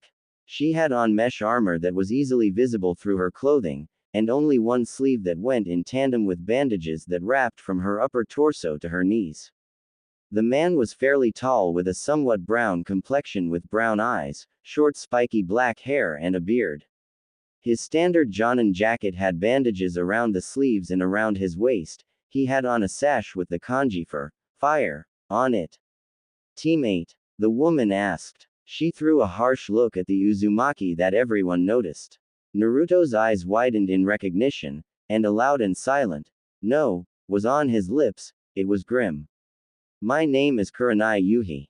I will be your Jonin sensei. Meet me in the "no," someone exclaimed, slamming his hands on the desk and stood. Everyone turned to take notice of the yeller, none other than Naruto himself. I want no part of this team if it means having to put up with her being my sensei. Kurenai was silent. She didn't seem at all surprised to hear this outburst, and this troubled Hinata. She also surprised to see Naruto behave in such a manner. He was cheeky at times, but never an outright rebel. Naruto-san, what is wrong? Shino asked. Nothing is wrong, Naruto said through clenched teeth. Everything is peachy and perfect. Just perfect. Alright brat, what's your damage? Why don't you want her for your sensei? You think we have to let you be a genin? The man said. Don't have to tell them about our own tests yet. Actually, yes, you do have to let me be a genin. After all, if Kuma were to attack Konoha with a couple of Jinchurikis, Naruto trailed off. He knew about the S-ranked secret. The Jonin got the message. Their expressions grew cold. The students didn't understand a thing that was going on. Asuma, let's not waste time with him. Just let him be, Kurenai enjoined to the now named Asuma. What? The man was baffled. Just ignore him. Yeah, that's right, Naruto exclaimed. Just keep doing what you did Thursday. Can someone tell me what the hell is going on? Kiba was completely confused and befuddled, couldn't take any more subtext. From what I can gather, Naruto is upset with Kurenai-sensei due to some incident on Thursday. Shino sounded unsure at first in his explanation, but kept on. Judging from what was said, Naruto must be loath to the circumstance that she may have ignored him on some matter of importance. Hit the nail right on the head, Shino. Naruto said as he sat back down in a huff, still glaring at the red-eyed woman. Kurenai breathed slowly, trying to relax herself. Her first encounter with the Nine-Tails Jinchuriki didn't go well because she had blown him off when he asked for Bunshin ninjutsu help. Admittedly, she probably would have helped him if the creature that resided in him hadn't Shinku Yuhi, her own father. What's worse, she didn't even want him on her team, but his scores had perfectly rounded off the other students' scores, ending up being second to last in his class, despite reports of him being the strongest genin of his generation straight from the Hokage's mouth. Just a bit earlier, she had tried to explicate to the Hokage about the fact that there would be friction between herself and the boy, but he still ordered her regardless. Look, Naruto, even if you don't want Kurenai as your sensei, the Sarutobi began. You stay out of this. You did the same thing too. Every one of you people are all the same. Will of fire. Ha! Naruto spat. Suddenly, disappearing and reappearing, the offended Jonin was in front of Naruto and lifted him by his shirt collar. You will show respect to your superiors, brat. Now either go with Kurenai, he looked to the woman by the door. Or sit out another year in the academy, Asuma averred unnervingly, leaking just enough intent to frighten any and all genin present. He wasn't about to take any bullshit from a fresh genin, Jinchuriki or not, just because he felt biased against. Naruto wasn't fazed. He merely looked over to Kiba, as if deliberately ignoring the man lifting him up bodily. Hey Kiba, looks like you can leave Team 7 and join Team 8. Seems more your type anyway. All around there were now whisperings of the development, of how Naruto was willing to sit out a third tenure in the academy. But even so, he continued. In a class of 20 being split into 9 teams, subtracting myself from that equation will upset that balance.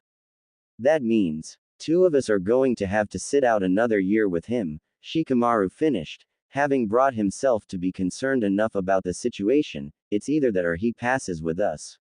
A team has to start with 3 genin.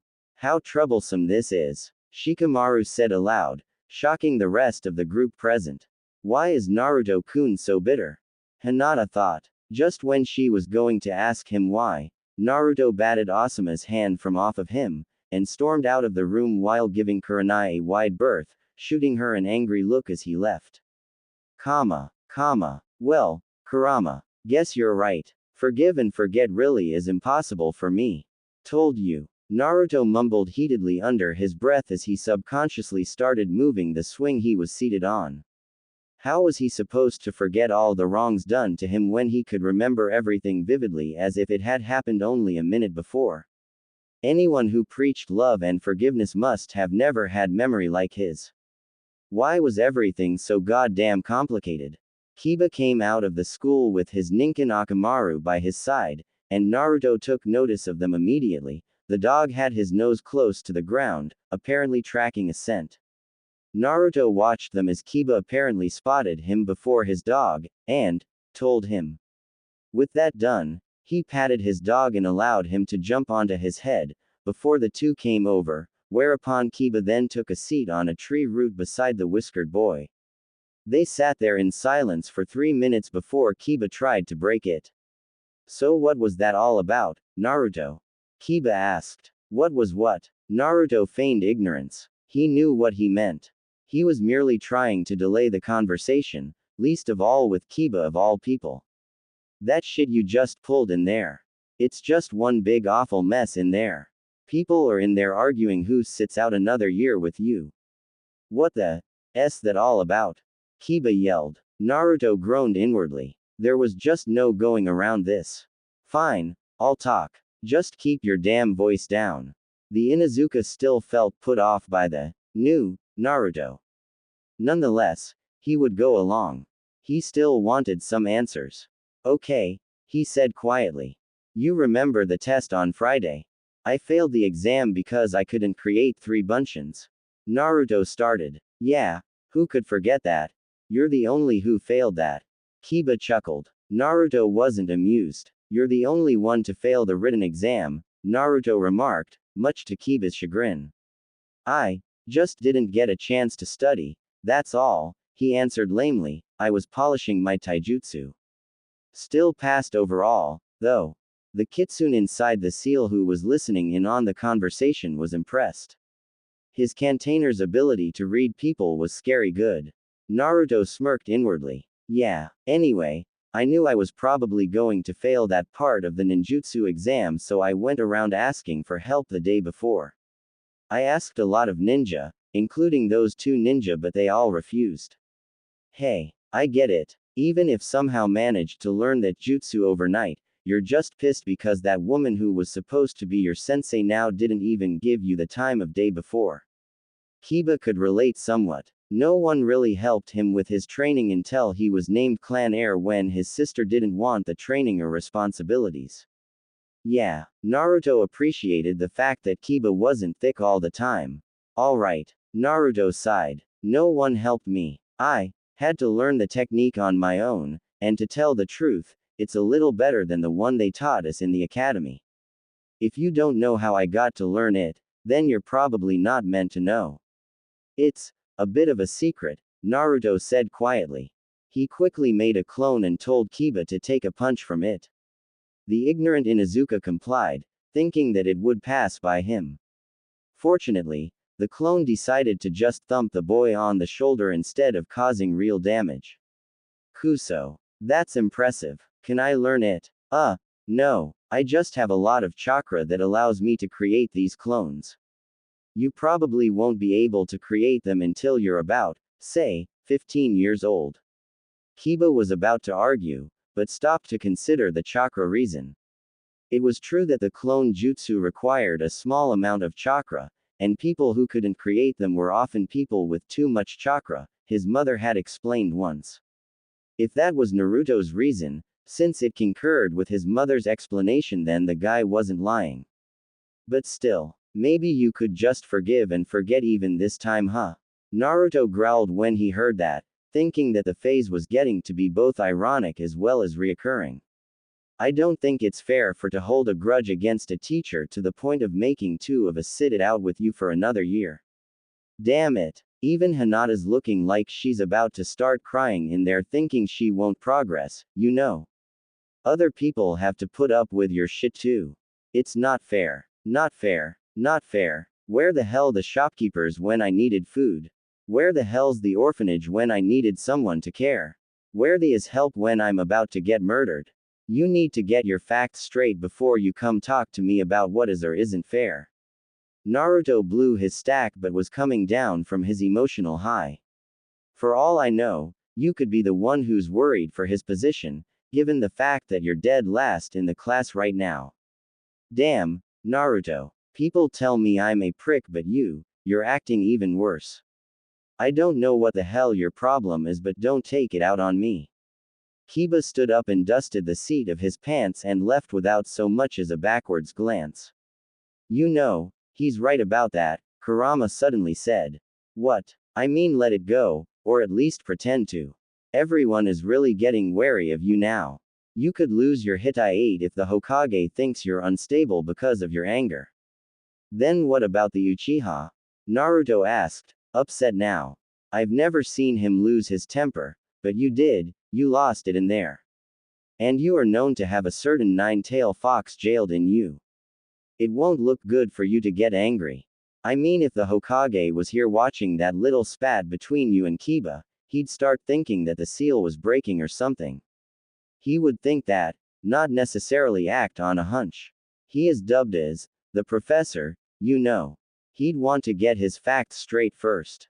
Well, at least join the team. You're depriving your teammates of a chance to further their careers, the fox argued. I'm postponing their deaths. You're starting to sound really selfish. Me? Selfish? Am I being judged by a Biju who nearly leveled the whole village? Naruto grumbled. Be that as it may, just join the team. You can quit it at any time. Yeah, I don't do quitting.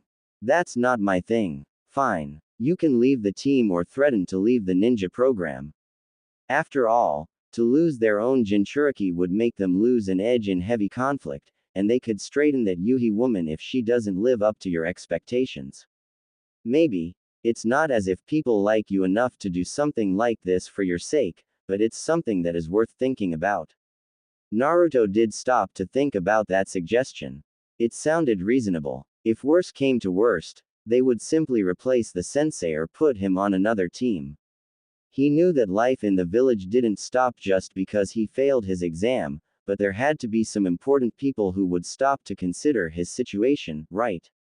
Alright, but let me see what's happening first. I'll send a clone. Just go as yourself. But, go. Kurama roared. Reluctantly, Naruto went back inside the school and made his way back to class. He knew that they couldn't try to harm him.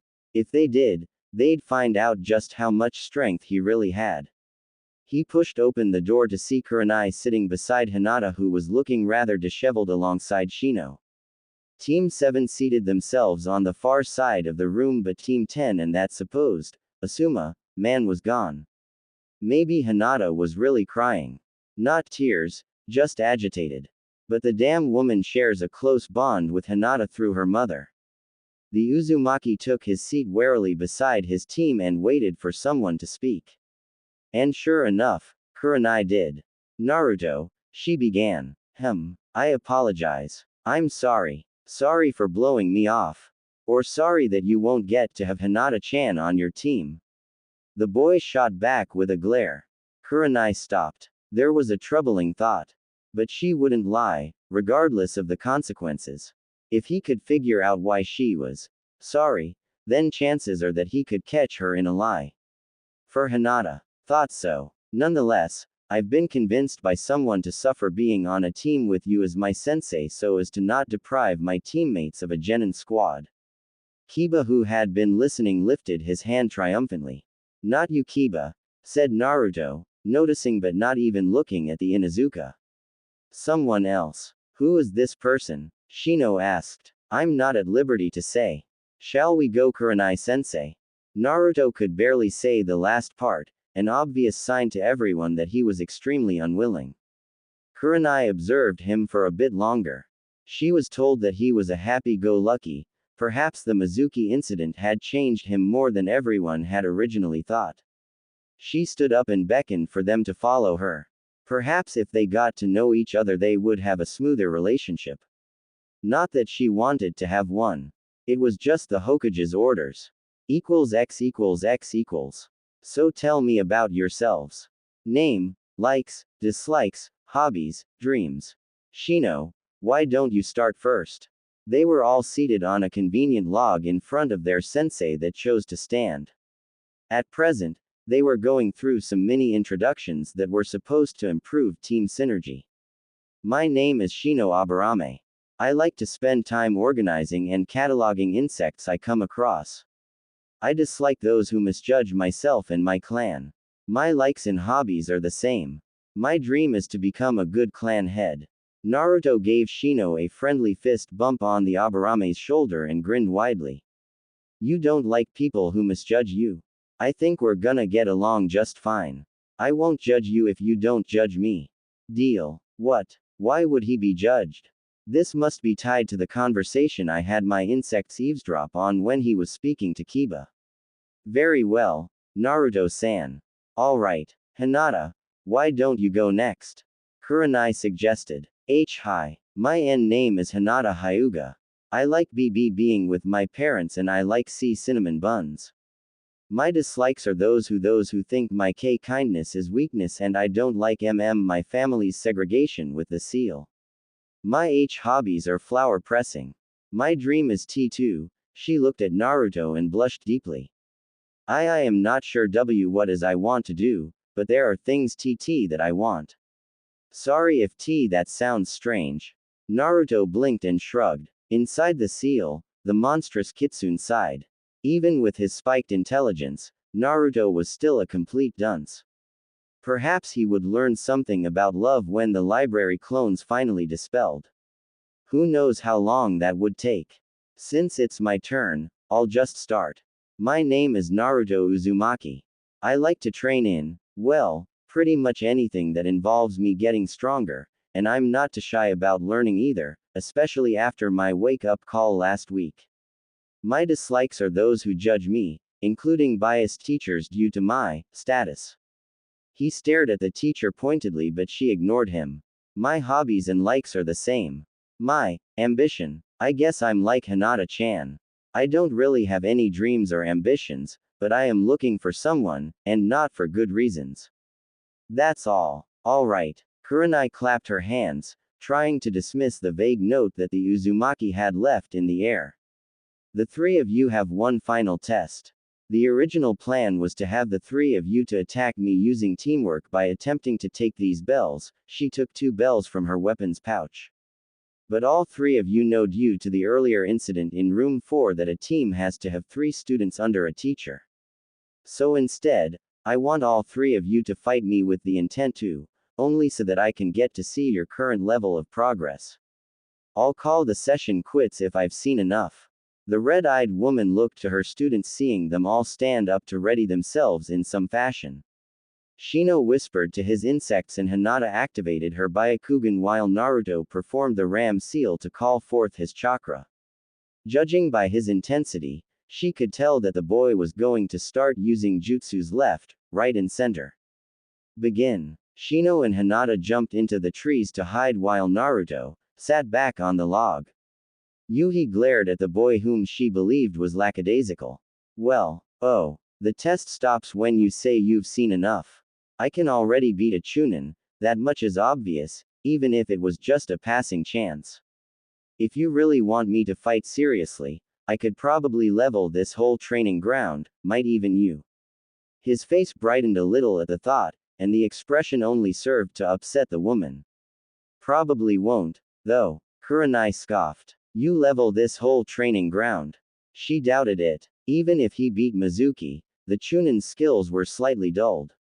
Notwithstanding this, Naruto had only just made Genin. As for what she knew about him, it was that he knew that he was now a ninja, and that he knew his status. Perhaps he could have learnt something dangerous from the scroll of seals while he still had it, besides the Kage Bunshin no Jutsu, anyways, according to what the Hokage had said. But who was to say that he hadn't learned others? Naruto smirked. I don't want to be arrogant. He formed the cross ram seal and going along with this cue, the Kyuubi helped him to convert his chakra into elements necessary for the element-specific clones. 6 bunshins formed around him. You guys know what to do. Water. Fight her with the Tonto. She'll think you're more dangerous and try to take you out first. Just make sure she gets wet. Hey, stop laughing, you perv. Lightning. You'll fight her with the baton. Enforce it with Raiden chakra. If it hits her, She'll get electrocuted. If that fails, the wind clone will do a collaboration jutsu with the fire clone. I'll throw some weapons from afar to distract her with the normal cage bunshin. The Iowa clone will try to hold her legs using the Shinju Zanshu no Jutsu, double decapitation suicide technique, if I have to go through with the final technique to blow everything up. Everyone got that? Yeah, they all exclaimed mentally, too loud in Naruto's opinion actually. The woman watched Naruto and his clones just stand there before two of them came to fight her while another three jumped into the tress, making sure to keep her eyes on the real one. The one with the tanto made a horizontal swipe with it in no predetermined stance. The clone did it on purpose, allowing the woman to easily dispose of him. But she didn't right away. Instead, she toyed with him and made fun of his earlier claims of being stronger than he appeared. She played right into it. This is pathetic. The Sweden clone had no response except to continue slashing at her wildly. She quickly took out her kunai and blocked a slash aimed at her throat. Oh hell, he really intended to follow through withing me. The boy had both his hands on his tanto, his right on the handle and the left palm on the flat of the blade and tried to push her kunai out of the way. But she wasn't an elite jonin for nothing. She let his tanto slide off the kunai, making him waste his pushing effort.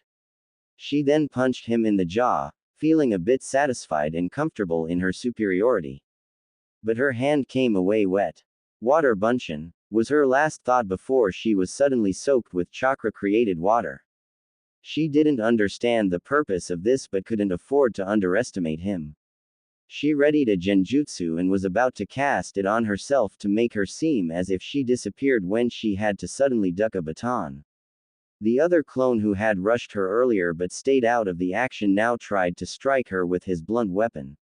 The woman raised her arm to block it since it wasn't sharp, but she instantly regretted the action. The damn thing hurt like hell. The boy started to subtle channel chakra into it, ensuring that she would more likely be hurt even more if he scored another hit. The red-eyed woman caught the baton on his next swing and kneed him in the gut.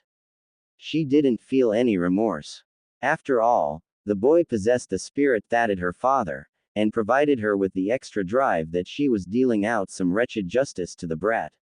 However, she literally received a shocking surprise when the boy exploded into electricity and electrocuted her. With a scream of pain, the woman exploded into smoke, revealing that she had substituted for a log. The woman walked out from behind a tree, unscathed. Naruto lifted an eyebrow from where he watched the woman re-enter the clearing. That was all well and good. He didn't expect to get her on the first try. Suddenly he got memories of the clone he had sent to talk to Hinata and Shino. They had agreed to his plan. He readied 3 kunais with bomb tags in his right hand and started to count time in his head. Let everyone wait for the signal. In the meantime, the woman watched the final 2 Narutos in the clearing. They still hadn't moved. It was a bit unnerving, seeing them just stare at her like that. She wouldn't underestimate him again. He took this a bit too seriously. The clones jumped apart and started going through hand seals. Kaden. Gokaku no Jutsu. Fire release. Great fireball technique. One blew a rather large fireball, and it followed with a flamethrower. Futon. Datapa. Wind release. Great breakthrough, the other shouted and proceeded to blow a gale force wind that kept getting stronger and encircled her. She didn't even blink when the fireball hit the wind maelstrom that turned into a giant inferno.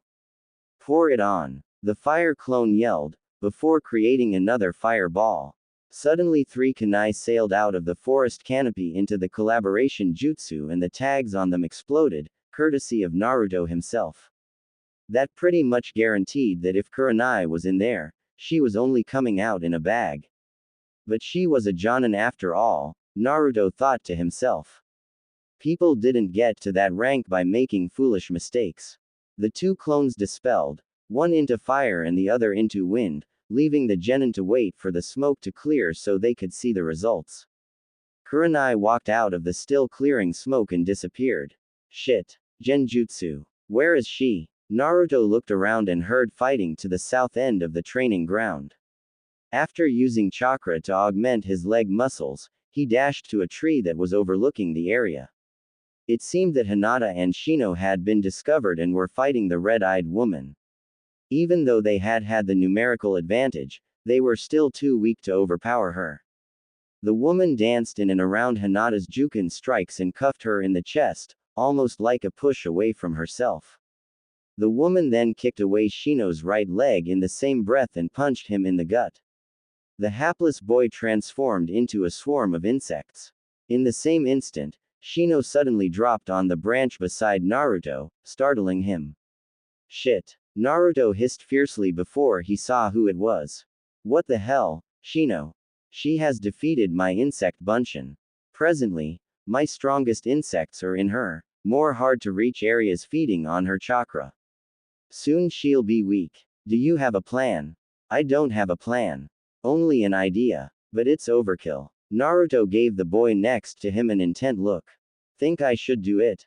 When Shino asked how strong this powerful move was going to be, Naruto replied, powerful enough for you to leave this training ground altogether.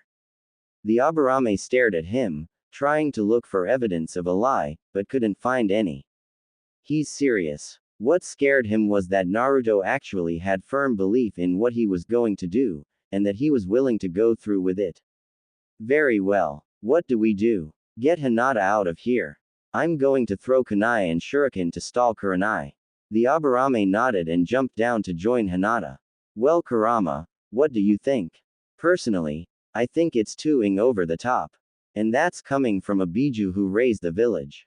The fox suddenly laughed. Do it. Naruto grinned. He started chucking all his kunai and shuriken at Kurenai, occupying her while Shino grabbed Hinata and leapt away with her. He started counting to 20. I never actually did this before. Hope I don't get myself. The sensei continued dodging weapons thrown at her. Some were thrown aimed at her chest, some at her legs and others around her. It felt as if he was driving her, somewhere. Suddenly, she felt two legs grab her ankles and dragged her underground till only her head was left above ground. What? Naruto dropped down of a tree in front of her and slow clapped. Well, Kurenai-sensei, here we are. You are about to find out about my final and most destructive technique. Just so you know, it doesn't really matter if I'm right, but I love proving people wrong. The woman merely looked at him, uninterested. But she was actually reading a substitution if she got an injury. Taju Kage Bunshin no Jutsu. He yelled as he formed the ram seal and strained. Soon, his features grew feral, red eyes and whiskers and all. The woman could no longer feign disinterest. As the seal breaking, suddenly, an immense amount of clones puffed into existence. The woman gasped. It was surreal. The boy was practically his own army. There were hundreds, probably even thousands of them.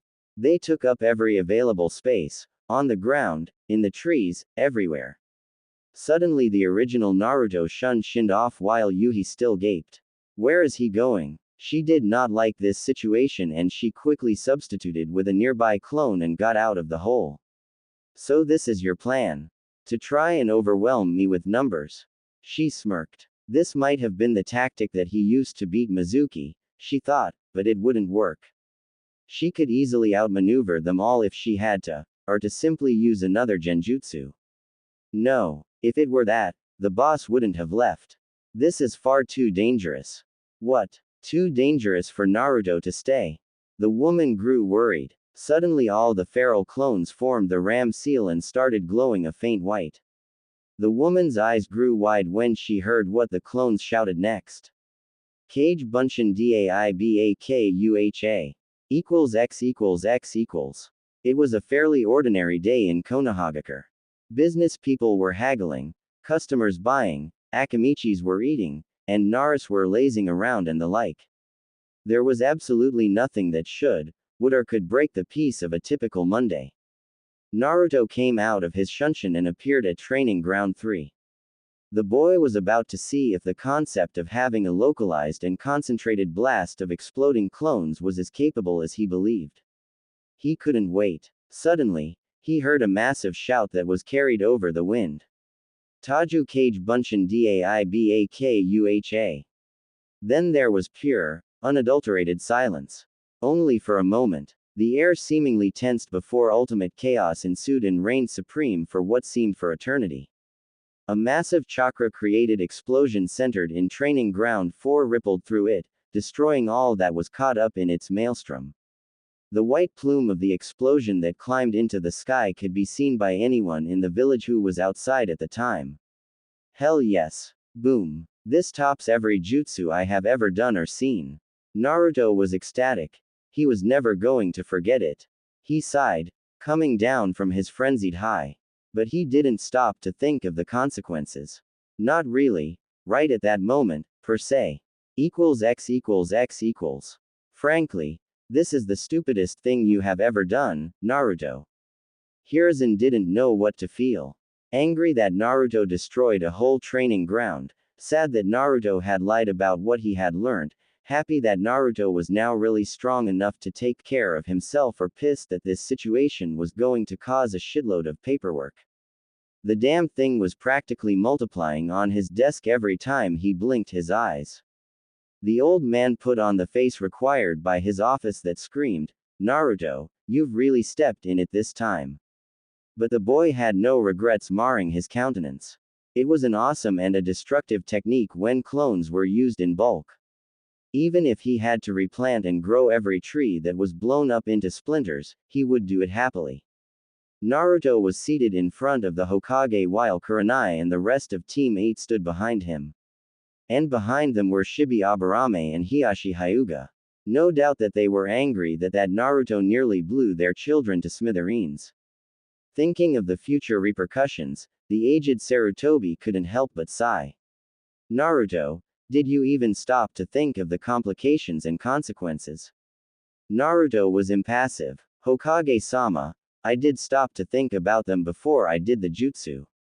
If I had used offensive elemental bunshins like Raiden or Kaden clones, the damage would have been significantly greater and possibly start a forest fire that would spread to other training grounds. Elemental bunshins used in a Daibakua. Hiruzen nearly paled at concept. That may be, Naruto, but the fact remains why you did it at all. Naruto was prepared for that one. Kurenai-sensei told us to go for broke. So I did. The laws state that if one leaf ninjas another leaf ninja by any means other than self-defense, their's life is forfeit. It's not as if it's murder. She told us to do it. Even if I, a mere genin, hated my Jonin-sensei who practically told us to try and her had succeeded in doing so, 1, it wouldn't have been murder, and 2, it would have meant that the standards for Jonin quality is looking pretty low. Kurenai nodded. That was true. Then what of Hinata, you wretch? Was her life forfeit in your attempts to your sensei? Hiashi spat. Did you not care if anything were to befall her? Shibi spoke up for the first time. That's not entirely true, Hiashi-san. He pushed his shades a bit farther up his nose while speaking. My son told me that Naruto warned him that his next technique would be quite potent and told him to leave with Hinata-san. In fact, he went on to explain that he got out of the blast radius with a bit more than enough time to spare. Are you defending the boy's inappropriate use of destructive techniques, Shibi-san? Hiashi glared. No. With all things considered, however, Naruto-san did nothing wrong. They were on a training ground doing a training exercise. The teacher's words, in a sense, stated that each person should give his best, and Naruto honored the demand.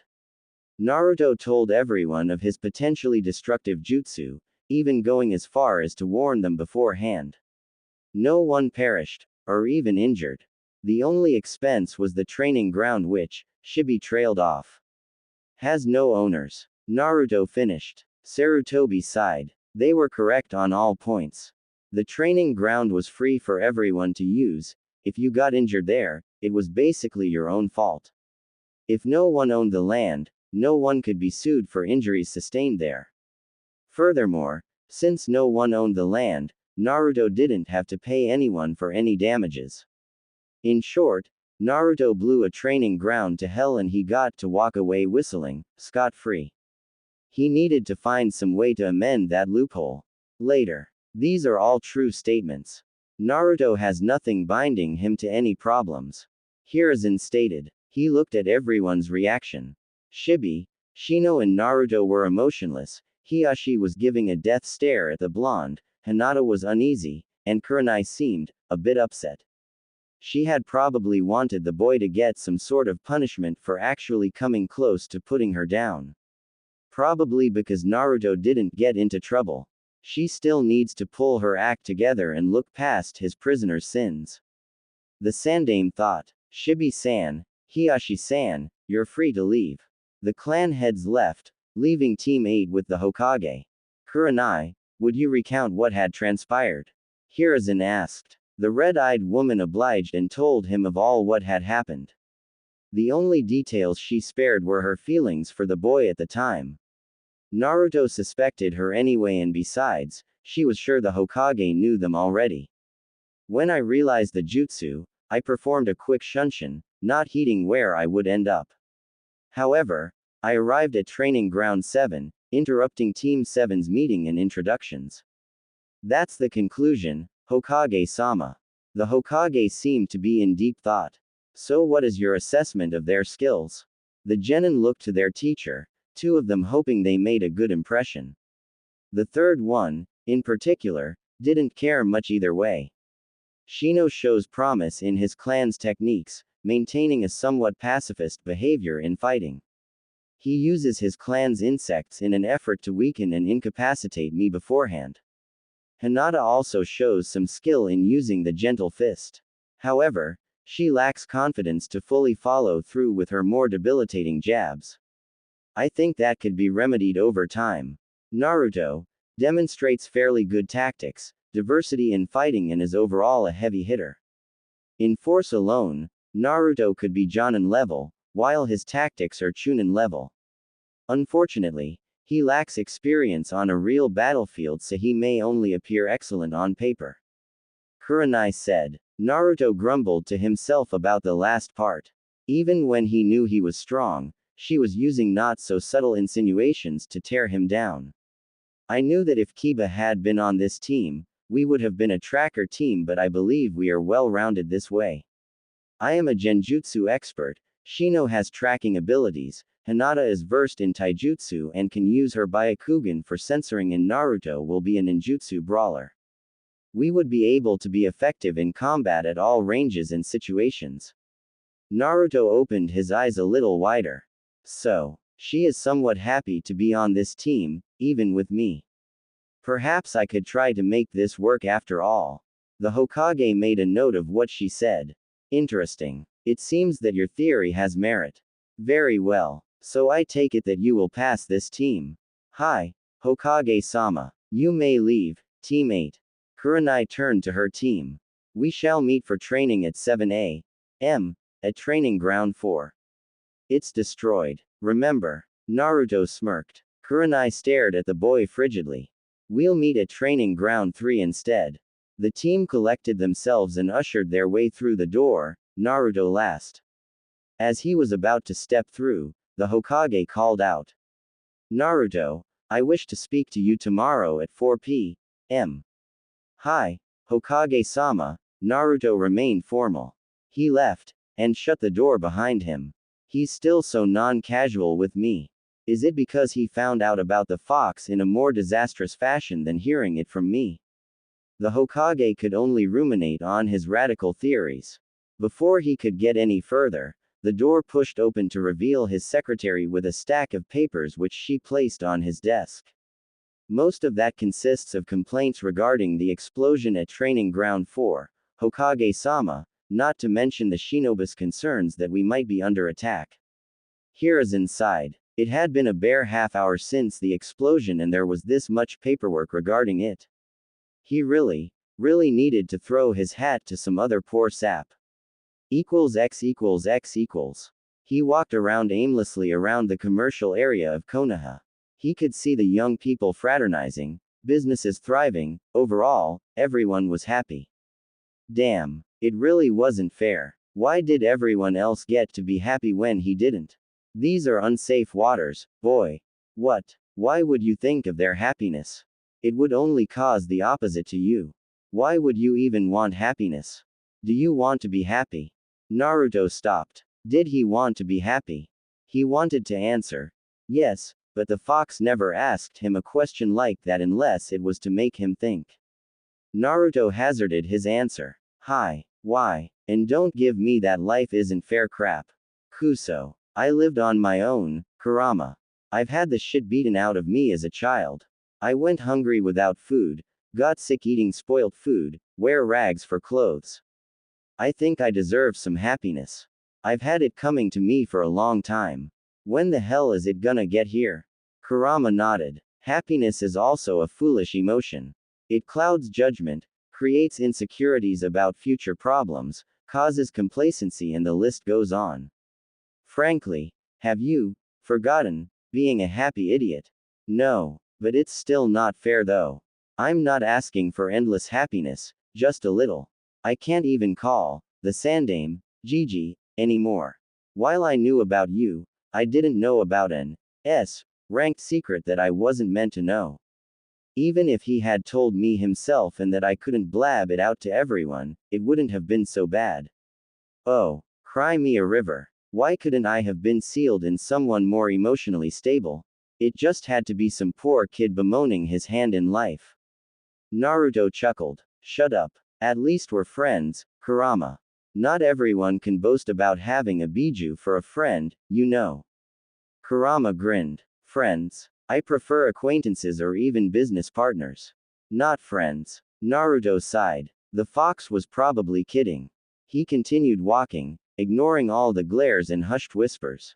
He couldn't be hurt. Not anymore. If a ninja was attacked by civilians, he could defend himself, just short ofing. If someone wanted to get physical, Naruto would be sure to break a few bones. He was soon stopped by his growling stomach. He needed to get some food now, and some food for home. His eyes soon fell on a dango shop, combined with a bar inside. Dango. He raised an eyebrow. Might as well. It's not like they can throw me out like when I was smaller. He made his way to it and entered. The shop was moderately full, indicating popularity and prosperity. Looking around for the counter, trying to pierce the gathering with his eyes, he soon found it and made his way to it. He ordered a dozen skewers of the treat they specialized in, and by luck, the person serving there didn't recognize his face due to their short-sightedness. He was about to leave with his bag of the food when he heard his name called. Naruto. A minute of your time. He looked over to where he heard the voice and cursed under his breath. Why were they, of all people, calling to him? He didn't want anything to do with them unless it was absolutely necessary. But he couldn't pretend that he didn't notice them. He had already seen them, and they knew that. Shit. Just see what they want. If it lasts longer than you wish it to be, just complain that they said a minute, and that you're busy. Simple. Just be a douche, the nine-tailed fox urged. Naruto sighed. May as well see what they want. The boy with the vulpine visage sauntered over to the three Jonin who were speaking in hushed tones with each other. Apparently Kurenai did not want to talk with him, but Asuma had insisted. The third person with the mask and gravity-defying gray hair merely looked at Naruto with interest. Naruto pulled up the fourth empty chair and sat in it, scrutinizing the Jonin. So, what? Gonna invite me to a frat? Asuma faked a smile at the boy's jeer. Kurenai stared at him with her usual unnerving gaze and Kakashi took out his worn-looking orange book labeled, Ika Ika Paradise. Probably his way of being casual and indifferent, or to make it look like he's not looking directly at me, Naruto thought. Well, I believe that we got off to a poor understanding of each other. Asuma began. I apologize for refusing help when you needed it and I hope for it to not reoccur. I didn't mean to become tempestuous. Naruto nodded slowly. I'm sorry too. I should have reined in my emotions better and not let my frustration get the best of me. I'm also sorry for insulting my superiors and insulting the village's ideals. It's kind of hard to not think that everyone's out to get me because I'm a Jinchuriki, you know. But I'll never forget. Asuma raised an eyebrow. While I'm glad that it's now water under the bridge, What do you mean when you say you'll never forget? Naruto smirked, finally able to brag about himself a little. Let's just say that I'm a savant. A really damned good one. Kakashi raised his visible eyebrow. I find that hard to believe, considering what I've heard pertaining to your abysmal grades at the academy. But I need to look underneath the underneath. Something feels oddly familiar. Minato once claimed that he himself needed to become a savant. Well, let's see if my memory serves me well enough. You are Kakashi Hatake, dubbed as the copycat ninja, due to having a transplanted Sharingan that was used to copy numerous jutsus. Son of Tsukumo Hatake, Konoha's White Fang. Genin teammates were Rin Nohara and Obito Uchiha who, Naruto hesitated, not knowing how the man was coping with the death of his squad. Perished during the Third Great Shinobi War. The team's Jonin sensei was Minato Namikaze, who later became the fourth Hokage. I think that those are the more important details, right? The three Jonin were surprised.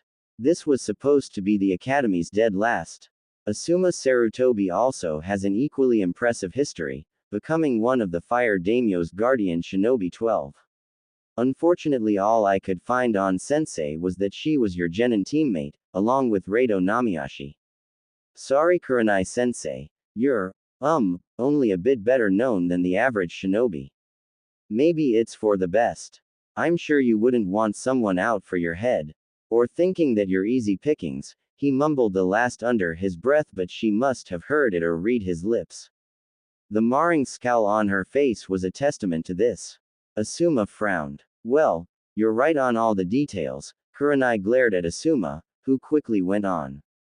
But why do you make it sound like you have it in for her, even going as far as to level a whole training ground in a training exercise? I don't really just dislike her. I dislike you all equally. He grinned wryly at this. It keeps me unbiased. Maybe you none at all since we apologized to each other and all. Naruto stated matter-of-factly. The question remains. Why? Kakashi asked. He really didn't want his sensei's son to be at odds with him. Minato was probably the closest thing Kakashi could call a friend. Family, even. She was prejudiced against me for having the Kyuubi in me. You all did. So I decided to use exploding clones. If she had taught me the regular Bunshin, the explosion wouldn't have happened. Hell, I learned more in the Mizuki incident in a single night more than I have learned my whole life in Konoha. So anytime Sensei sees me use clones or do well in general, she won't be able to take credit for it. It will be a lasting reminder of what she did, or didn't do. That goes for all of you, including you Kakashi. So you blew up a training ground because Kurenai doesn't seem to like you. That's petty. Asuma concluded. And stupidly dangerous. I don't like people who don't like me. It's common sense and karma, not being petty. Meanwhile, on the inside, Kurama was trying to puzzle out a way to ease Naruto's cohesion with his Genin team.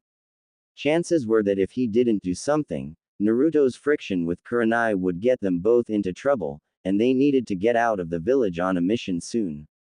Boy, tell the woman that I'm sorry for her father. Tell them I was merely seeking revenge against the village. Anything but the truth about the Uchiha's control 12 years ago, Arito. Naruto. You spaced out a little. Asuma said. Naruto didn't want to even think about Kurama's sudden change of heart. Perhaps he felt guilty about causing Naruto's sensei to dislike him, or just simply lying, whatever, the Kyuubi had never lied to him before or steered him wrong.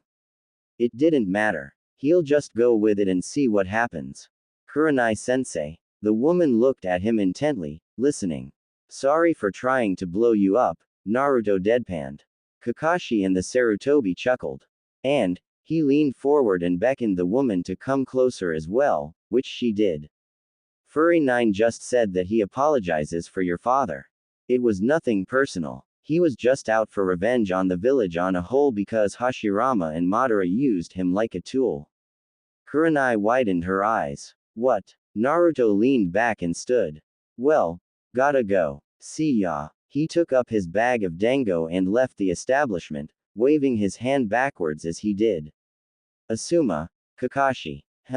Kurenai looked towards the exit where she saw Naruto had left through before turning back to her fellow senseis.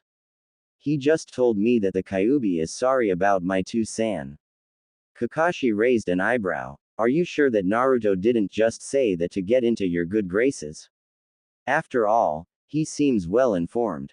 It could be that he found out about your father through some research. Naruto doesn't seem to be the type to lie, much less needlessly. Asuma argued. Besides, it's not as if he would try to make amends, just to be on familiar terms with Kurenai. He hates her, and that much is obvious. It's something to think about. If what he said is true, then the Kyuubi must be on regular speaking terms with Naruto. What if it's trying to trick him? Or worse, what if the seal is failing? Kakashi asked. This is troubling. We have to inform the Hokage. Well, in any case, whether Naruto is telling the truth or not, or if the fox is sincere or not, I'll consider the thought. I'll tell the Hokage myself. Kurenai got up, waved to her friends and left in a body flicker. X equals X equals. Naruto sat on the park bench and took his vitamin supplements. He needed to bring his body back up to speed as quickly as possible now that he was a fully fledged ninja. He began to eat his dango and found that he enjoyed it, albeit a little too sweet. I'll burn it off in training though. Anyway, do you think they'll tell the Hokage about the apology, Kurama? Probably. It's also a good way to tell the Hokage that he could have been more informative. Then again, you can't really hold it against him though. After all, would you tell an S-ranked secret to your former idiotic persona? Naruto stopped chewing in a pause to consider this. No. The great fox grunted. Well, try to contact the clones, check in on their progress. Naruto considered the idea. Alright. He tried to focus on his clones. He didn't have names to them. He could only identify them by their duty.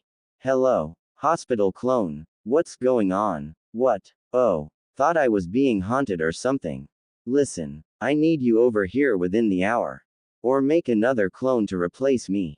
Why? I learned 2 medical jutsus over here and I've had to practice it in front of a nurse. I'm gonna run out of chakra soon. Naruto realized the dilemma. Alright. Tell them that you're going for some fresh air in exactly half hour. What does your transformation look like? The clone imagined his description.